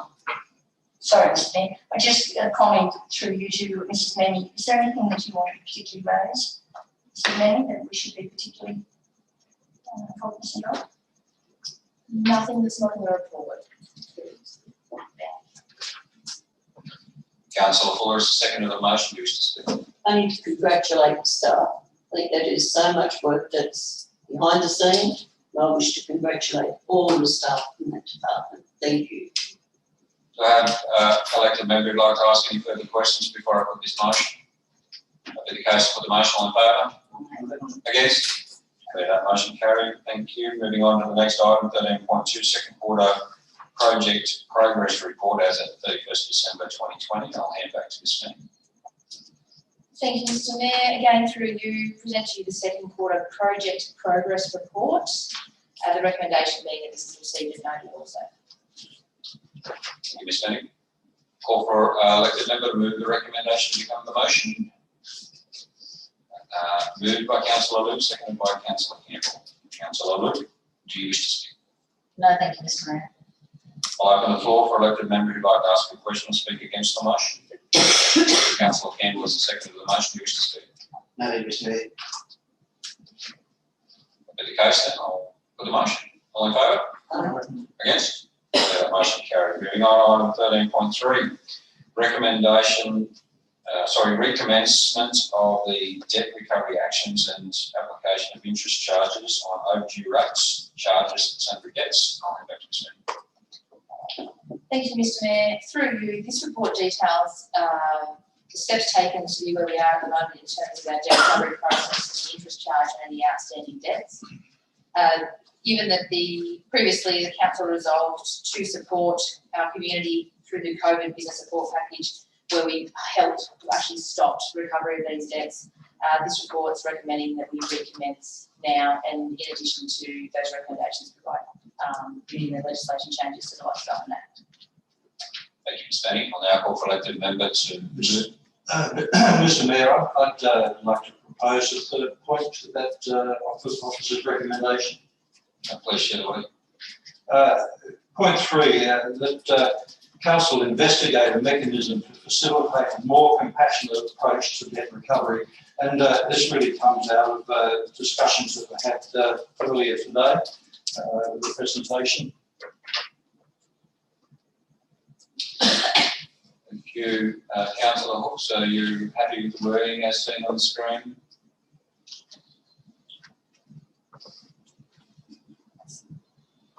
Yes, I am. Thank you, Mr Mayor. I'll now call for a second to that motion. May I ask a quick question? Sorry, Mr Mayor. Right. Is it important, perhaps, this morning to name a date at which it started? Because does it start now, so interest rates start from tomorrow? Yeah, I'm just wondering if that's an important part. Through you, Mr Mayor. I would recommend that to be the case. We actually do need to liaise with our software provider to have this turned back on. So it will be something that we'll need to do externally.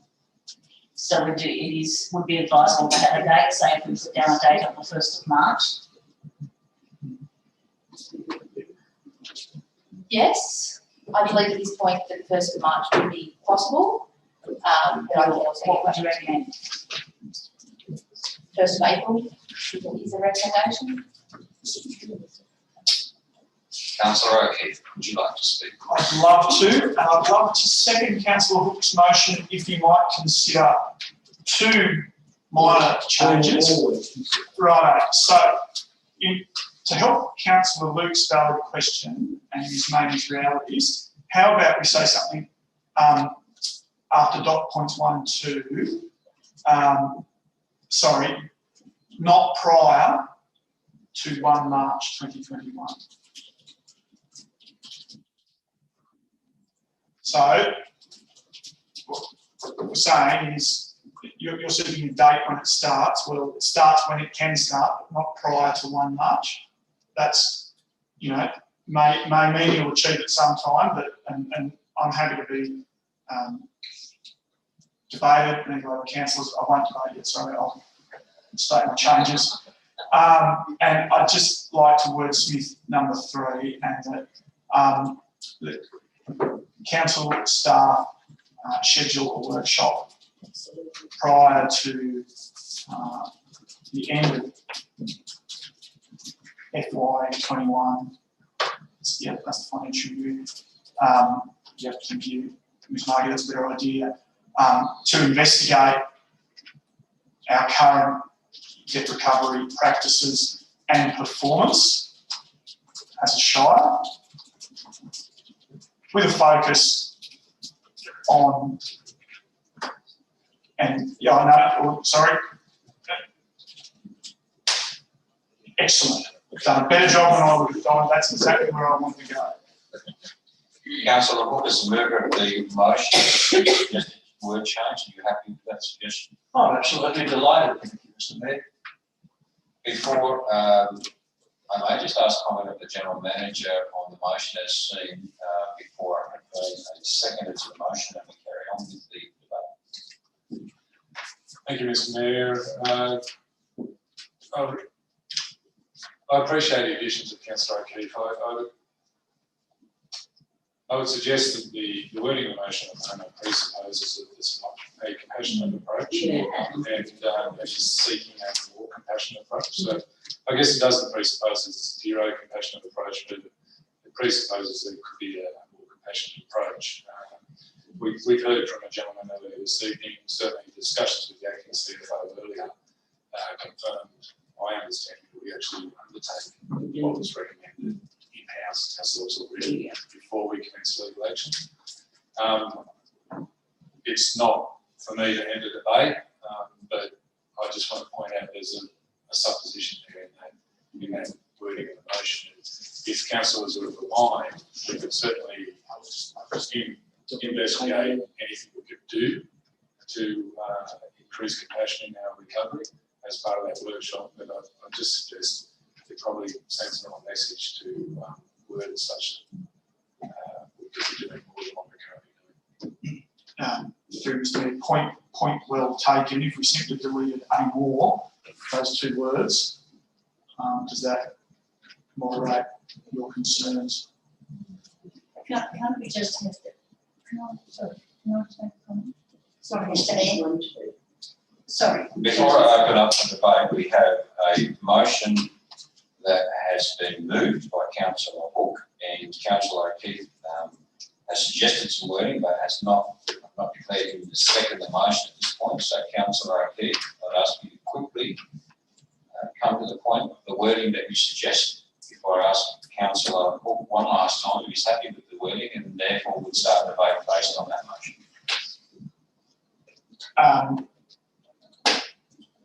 Ms. Markey, if you also delete approach 2 out of point 3. Yeah, those 2 words there. And then I'm happy and we'll debate why so later and would like to second that if Councillor Hook agrees. Councillor Hook. I'll ask you one last time. There's suggested wording on the screen. Are you happy to retain that as the member of the motion? Yes, I am, Mr. Mayor.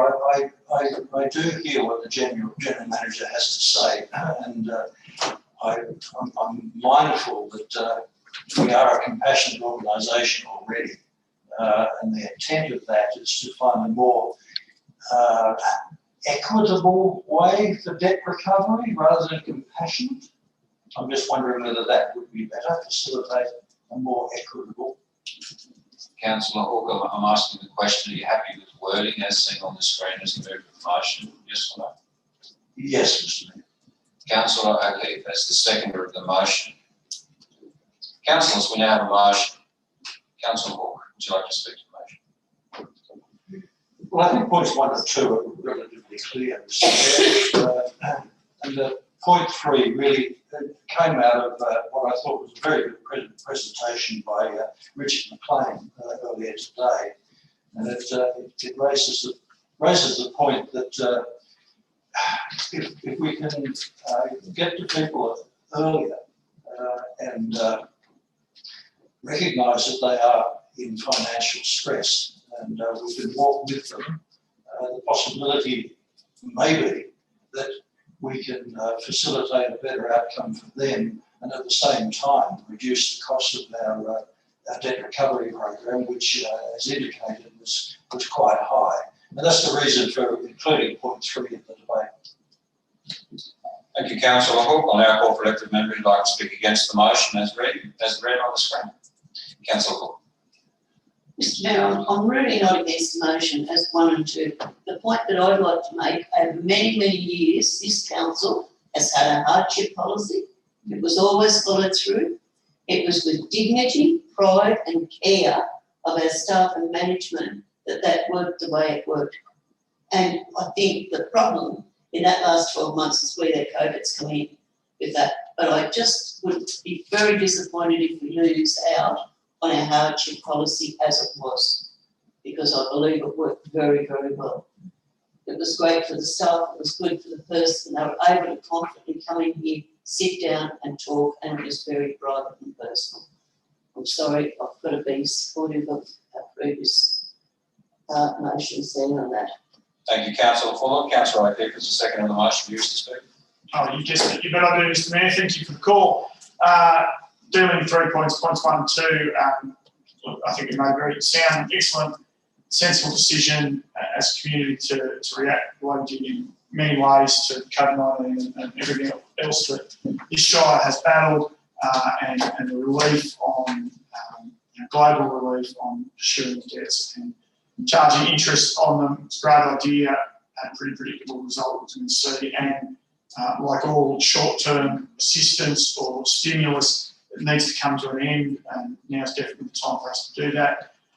Speaking specifically to point 3, the council meeting tonight is not the place for us to pass comment or guess or judgment on the performance of this organisation in that sense. It's our job to be the board, if you like, and to inquire, to manage, to ask questions, to facilitate, to generate our own understanding. It's not to be the operational leaders of the business.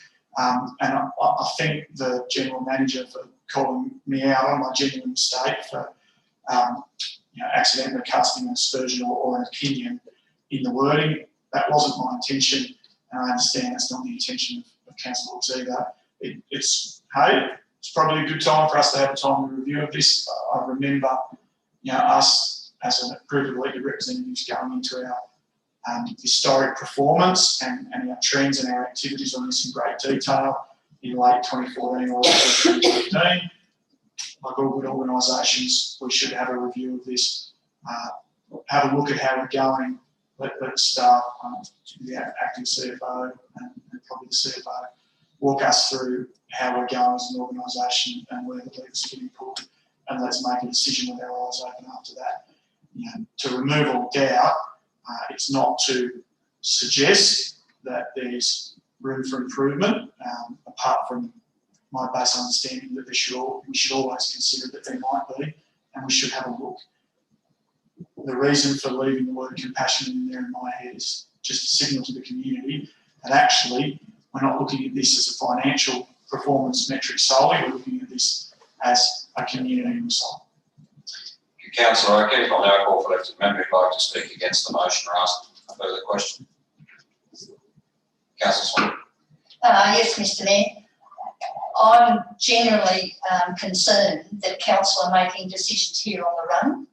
Yep. We haven't asked the staff what our policy is. We haven't had any discussion or workshop on exactly where we sit as a council on this issue.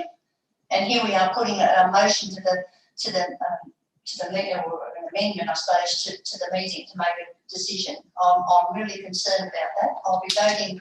I'm happy with 1 and 2. I'm not that happy with 3. I think if I have to vote, well, I would, but I'd be very concerned that someone can come and make a presentation to a council meeting, and then we instantly go in and try and change things to fit in with what that presentation has been about. So I'm really concerned about that. Thank you, Councillor Swain. Councillor Hook, would you like to write a reply? Thank you, Mr Mayor. And I can see what Councillor Swain's point of view happens to be, and also what Councillor Fuller's point of view is. But I would have to say that we're looking at a workshop here. We're not making any decision other than getting some recommendation back from the staff. And I think that's the important issue. Let's investigate. Is there something else that we can do to support our community in distress? And that's really all that this is about. The fact that the light bulb has gone on for me because of the presentation today, I don't back away from that. Good recommendations can come over a long period of time or come instantaneously. And I just happen to think that that was a good presentation, and that was something that was probably worthwhile investigating further. I can see no harm in the recommendation if it doesn't cast anything in stone at all. It just gives us an opportunity to see if there's something else that we can do for our policies and for our community. Thank you. Thank you, Councillor. Councillors, there's been plenty of debate. I think it's time now to put the motion. All in favour? Aye. By show of hands. Declare the motion carried. Thank you. We'll now move on to the next item, which is 13.4 investments. I'll hand back to Ms Manning for the detailed recommendation. Thank you, Mr Mayor. Through you, final report for this evening is Council's investments for December and the January period. The recommendation being they're received and noted. Thank you, Ms Manning. I now call for elected. Thank you, Councillor Luke has moved that motion and seconded by Councillor Moses. Councillor Luke, do you wish to speak to the motion? No, thank you, Mr For Mayor. elected member who'd like to speak against the motion and ask a question. Councillor Moses is the second to the motion who wishes to speak. Thank you, Mr Mayor. Now put the motion. All in favour? Against? Declare that motion carried as well. So that is the final report for our acting CFO. Thank you, Ms Manning, for your contribution. Moving on to the next item, 14, which is reports for committees. Item 14.1 is the audit committee meeting held on the 16th of December. Call for, thank you, Councillor Campbell has moved the motion. Thank you, and seconded by Councillor. Councillor Campbell, do you wish to speak to the motion? No, Mr Mayor. I'll now call for elected member who'd like to ask a question, speak against the motion. Councillor Hook is the second. Do you wish to speak? Only to thank Councillor Campbell for his contribution on behalf of this council. I think he's doing an absolutely excellent job. Very few of us realise exactly how much work he puts in. Personally, and on behalf of council, I'd like to thank you for your contribution. Thank you, Councillor Hook. Any further debate, councillors, before I put the motion? No debate. All in favour? Against? Didn't hear that. All in favour? Against? Carried. Thank you. Moving on. Next item, 15 delegates report. Item 15.1 is the Murray Darling Association board meeting held on the 21st of December. Councillors, you have a recommendation before you that reads the council received a note the delegates report for the 21st December 2020 board meeting of the Murray Darling Association. I'll call for a mover, and I'm assuming that that will be Councillor Campbell, as he is the chair of Region 11 of the association. I'll then call for a second. Thank you, Councillor Hasler has seconded that motion. Councillor Campbell, you wish to speak to your motion. Just that you're noticing there on page 332 that we put an expression of interest in from Regional 11 to hold the National Conference of 2022. So there's a board meeting on Monday, which will probably progress a little bit further, and the report will come out in the next Delegates report. Thank you, Councillor Campbell. Are there any questions for Councillor Campbell or thank you, Councillor? I was going to ask that question, but I suppose it's an extension. Is there any particular town in this area that you're looking to hold a conference in?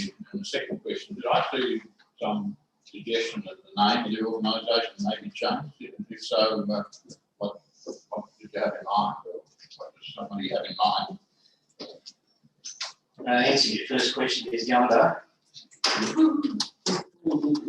And the answer to the second question is that there's been a lot of consultation with all the members and non-members throughout the basin. There's 170 councils that are included in that figure. They're talking, instead of being the Murray-Darling Association, possibly the Murray-Darling Local Government Association. So but that's up for debate. And at our region meeting in Real last Friday, Region 6 has actually put in a notice of motion for the AGM, which is to be held in Wentworth in May. That may be changed to the Murray-Darling Local Government Association. And that way we can get it sorted out. If it gets defeated, there is a fair bit of adverse reaction from South Australian councils for some reason.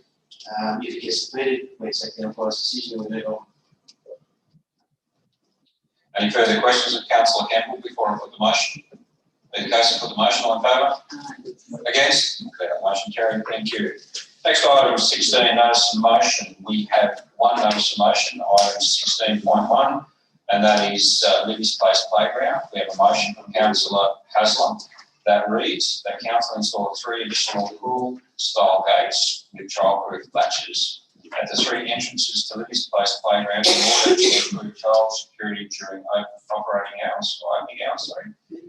Funding to be provided from the 2020-21 Park Furniture Replacement Fund and or General Fund. So that is the notice of motion. I take it Councillor Hasler is moving that motion. I'll call for a second to that motion. I'll invite Councillor Hasler to speak. Thank you, Councillor Hasler. Get the call. Well, Mr. Chairman, I think 2 former members of the working group who sat on the working group for a number of years spoke extremely eloquently this afternoon and pointed out many reasons why this is a necessary action by council.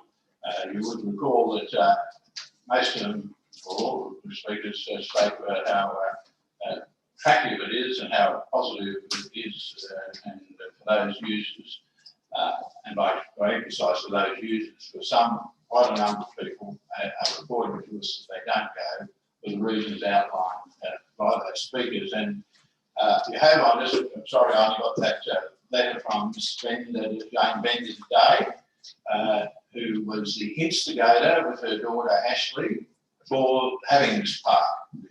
They came to council back in about 1914,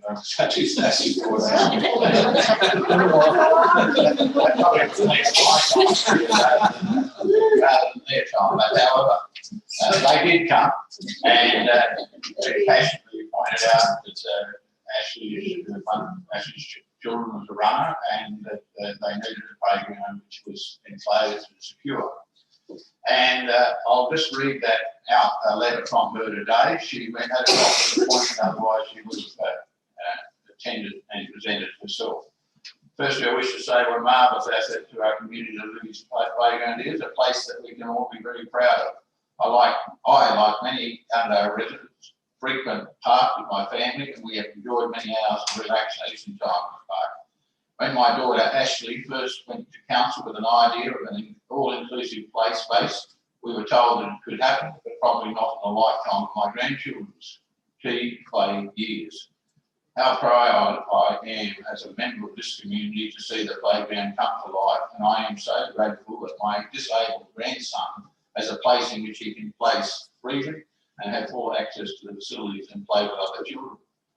However, Security and fencing being one of the prime concerns of many parents, there seems to be a barrier in the playground.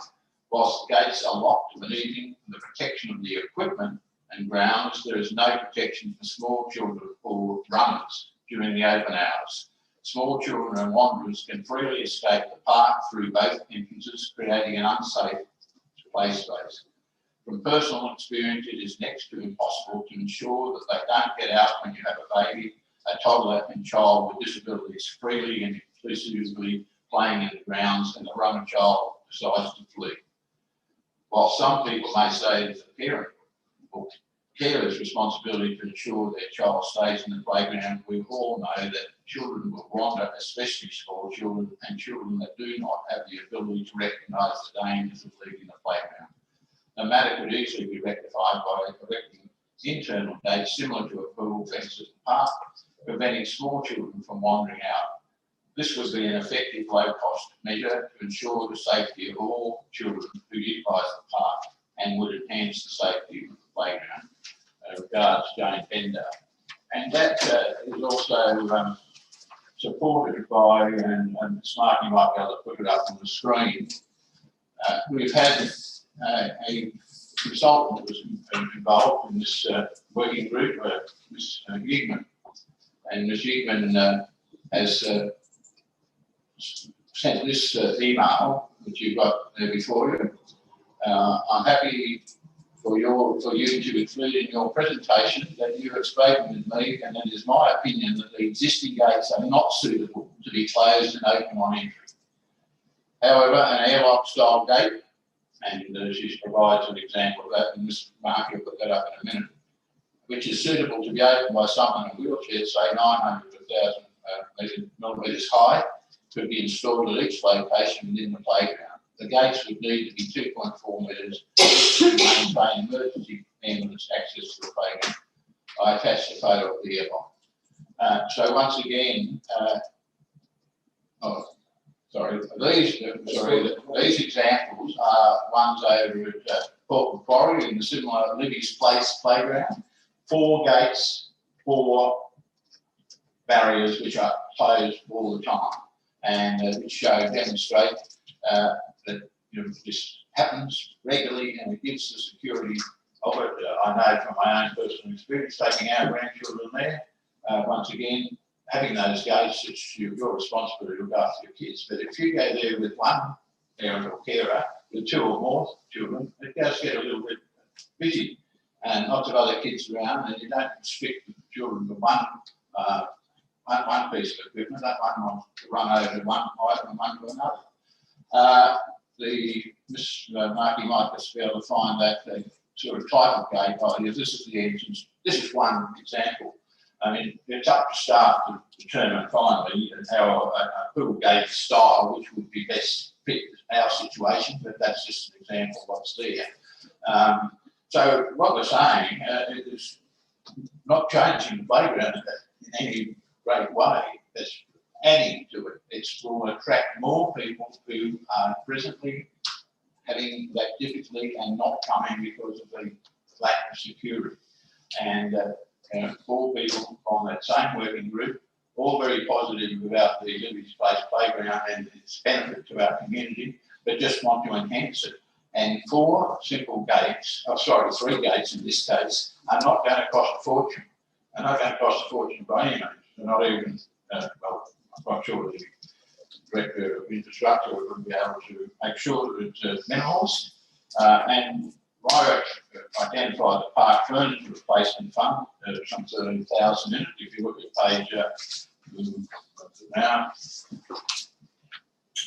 page 308 of your document here, the playground equipment, and why that would be targeted in the first instance is because until the open spaces study is completed, and not sure how soon that will be, but I don't think it will be done before the end of this financial year. It would allow that monies to be there. Otherwise, there isn't enough. I think 30,000 would be paid with the general fund. So rather than I went for that rather than the play equipment thing, because I think we've already sort of got that target. So I urge council in this particular case to us maximise the use of the facility and make it more inclusive than what it already is by ensuring that there's that security for children of all ages and propensity to be runners or whatnot. And I think the feedback from those 4 working group members reinforces the need the need for these extra gating. Thank you, Councillor Hazard. I'll now call for elected member who'd like to ask a question or speak against the motion. Councillor O'Keefe. Mr. Mayor, probably comes no surprise, I've got a reasonable series of questions. First one for the appropriate staff member, probably Mr. Bartlett. Have we consulted our insurers on their thoughts on this topic? Thank you, Councillor O'Keefe, for the question, and through you, Mr. Mayor. Yes, we have engaged with our insurer on this matter. The response that we've received from our insurer indicates that we will likely see an increase in, I suppose, lower value claims from injuries associated with opening and closing a gate, operating a gate. That's probably not too much of a surprise. But they've also indicated that the circumstances that were described by at least one of the people at Ripley Council are fairly unique, and that those matters are really covered by signs of remote supervision from a liability perspective for council. Councillor Luke, as the seconder to the motion, you wish to speak. Thank you. Mr. Mayor, I said I had a series of questions. I'm up to one. I'd like to keep going if I could, please. Mr. Bartlett, are any of the other parks in Gunnedah Shire completely enclosed with auto latching or auto closing gates? Thank you, Councillor O'Keefe, for the question, and through you, Mr. Mayor. My understanding is that there's a park at Kitchener that is enclosed, but the remainder of our parks are not. Councillor O'Keefe, I take it you're about to come to a point where I'm speaking for or against, because I would ask you to get to that quickly, please, so we can continue on with the debate from the rest of the councillors. Thank you. My third and final question before I come to that point is that, and my understanding is that this place was, amongst other things, compared against other similar regional playgrounds, and what are their stances on fully enclosed fencing for the purposes of keeping children in? Thank you, Councillor O'Keefe, for the question, and through you, Mr. Mayor. There is somewhat of a mix in stance on that. There are a number of playgrounds that have been referred to, one at Dubbo, one at Port Macquarie. I'm aware of also 2 over in Tamworth. Neither one of those have those type of fences in order to keep children in. The regional playground on Cape Avenue is one of those. The other one is the Marsupial Park. The purpose of that particular fence is actually to keep wildlife out of the area where the playground is. So that fence is very specifically designed for that purpose. It's actually not to contain children within that facility. So there is a bit of a mix around the state of what happens. So there's no hard and fast rule. I take it you're about to speak against the motion, Councillor O'Keefe, please. Thank you, Mr. Mayor. So, and thank you to the officer for the answers to the questions. Look, Libby's Place, by all reports, again, it's furious agreement everywhere you go that it's an asset to our community and something we should all be incredibly proud of. It's not something that's been built without effort and forethought and strategy and a lot of serious consideration around how and why it's designed and built the way it is. Members, we've heard from community earlier tonight and a lot of comment that we've received as councillors or correspondents, I should say, on this topic comes from people who were members of the working group. Councillor Hasler, I know, as a long time member of the working group. And then ultimately the working group provides recommendations to council, and at the time we've agreed on detailed designs and actually proceeded to progress this park and to be built as is, whereas it currently is, it was in the term of this council a couple of years ago. So we're quite familiar with the design and the functioning playground we have now. Over the weekend and yesterday, I've read through the minutes from every working group meeting from this place and had the opportunity to discuss with people who were there. And the fence or fencing comes up 3 times in the record. The first twice it comes up from a perspective of the strong desire of the working group not to have a fence around this place. And that was also expressed during the working group as the opinion of the Touched by Olivia Foundation for a variety of reasons, but it was the strong and clear opinion of the working group that a fence was not desired. And finally, when the third mention of fencing comes up, it was accepted by the working group that fencing was there for security purposes for the park, so essentially to prevent vandalism or inappropriate after-hours access. And certainly the replacement of what was previously in that precinct of Wolseley Oval in Rocks Court, by all reports, and Councillor Fuller would be well aware of this from the time of the Crime Prevention Committee, has actually led to a decrease in antisocial behaviour and associated issues for our community, I guess by security by design. My understanding, and certainly my recollection from all our time on council, was we discussed when the detailed designs came to us for approval on this park, we discussed at length this very issue. More than one of us shortcutted straight to highway, high traffic area, park. What's our thoughts around fencing? The issue was debated, there was some clear advice, it was decided upon. The fact is, can't actually deliver all things to all people in any one facility. And I have the utmost sympathy for those who, for a variety of reasons, require a park that is fully enclosed and deals with their specific concerns or issues. And I'm not saying that this is a minority in the community by any sense, around the ability of children to run away or get away from people, particularly in built-up traffic environments. But by the same token, the open nature of the park is incredibly inviting to a lot of users. It encourages people to enter, and it refuses to discriminate against persons of any ability in their access to enjoy what is an inclusive playground. And that is actually one of the main drivers behind the project and what we've approved. There's a litany of counter issues that having an enclosed facility that children can't get out of, to be blunt, creates. So threat risks in terms of, an unsafe actor or person in the park children can't escape from. There's the management risks that council had previously discussed. Unfortunately, with facilities like our pool sometimes being used as a de facto child minding service, is encouraged by the use of gates. I'm not saying that they're dominant issues, but the fact is they're issues and they're there.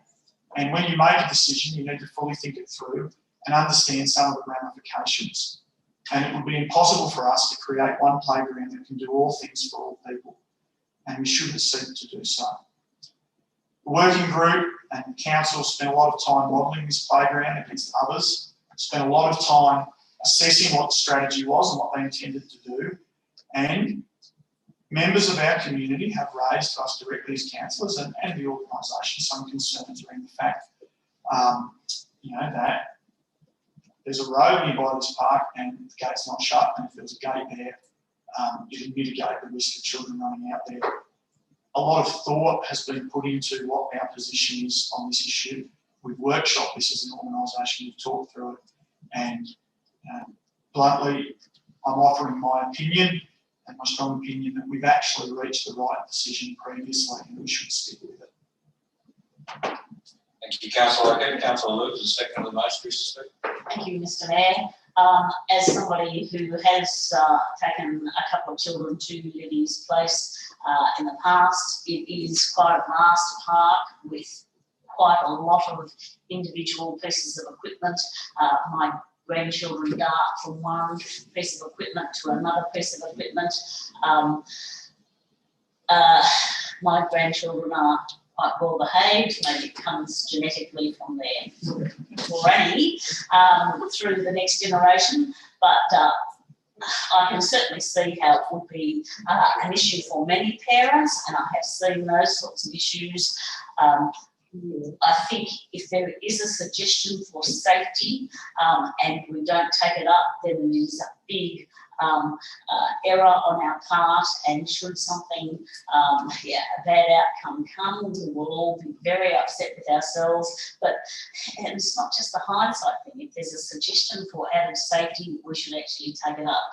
I don't believe that it would be a large cost to actually add in some gates that can be to stop children getting out once they're in with their family members. I don't think it will detract from the park. There's plenty of areas that you can't even access the park from, because the fence from the oval side and from the northwesterly side, that fence goes all the way around. There's two gates open onto the Condilly Street side and one gate open to the eastern side. So there's lots of areas that you can't access it from. So let's just make sure that it's actually safe for the children that do enter it. So I will be voting for the child security gates and recommend to my colleagues to do so as well. Thank you, Councillor Luke. I'll now call for elected member who'd like to speak against the motion or ask a further question. Councillor Hazlitt, would you like to write a reply? I will, Mr Chairman, and despite it being a very long meeting, because I've been informed that the food's off at the restaurant, so we won't get fed if we go down. That's another issue. Yes, I'd just like to respond to some of the issues or points that were raised by Councillor O'Keefe. I think it appears to have lost the point that when he asked the question about other parks which have that security, that was the point why Mr Spender came to us originally. If you wanted a park which was easily accessible, central to town, and which was secure, and we didn't have one, and we still don't have that in that sense, and that's what the mother's saying now in the letter to you. So I don't know how often we have to say that. We haven't achieved the outcome which was originally instigated this whole project. I'm glad also that Councillor O'Keefe raised the issue of the minutes, because if Ms Marty could put that up again, I've been through the minutes as he, and there is more references to fencing, and I'll just go through them quickly with you. Here we are, that's the list. There were 14 working group minutes, and about 10 of them have references. If we start from the first one there, it says not fences, but rather shrubs and mounds with barriers.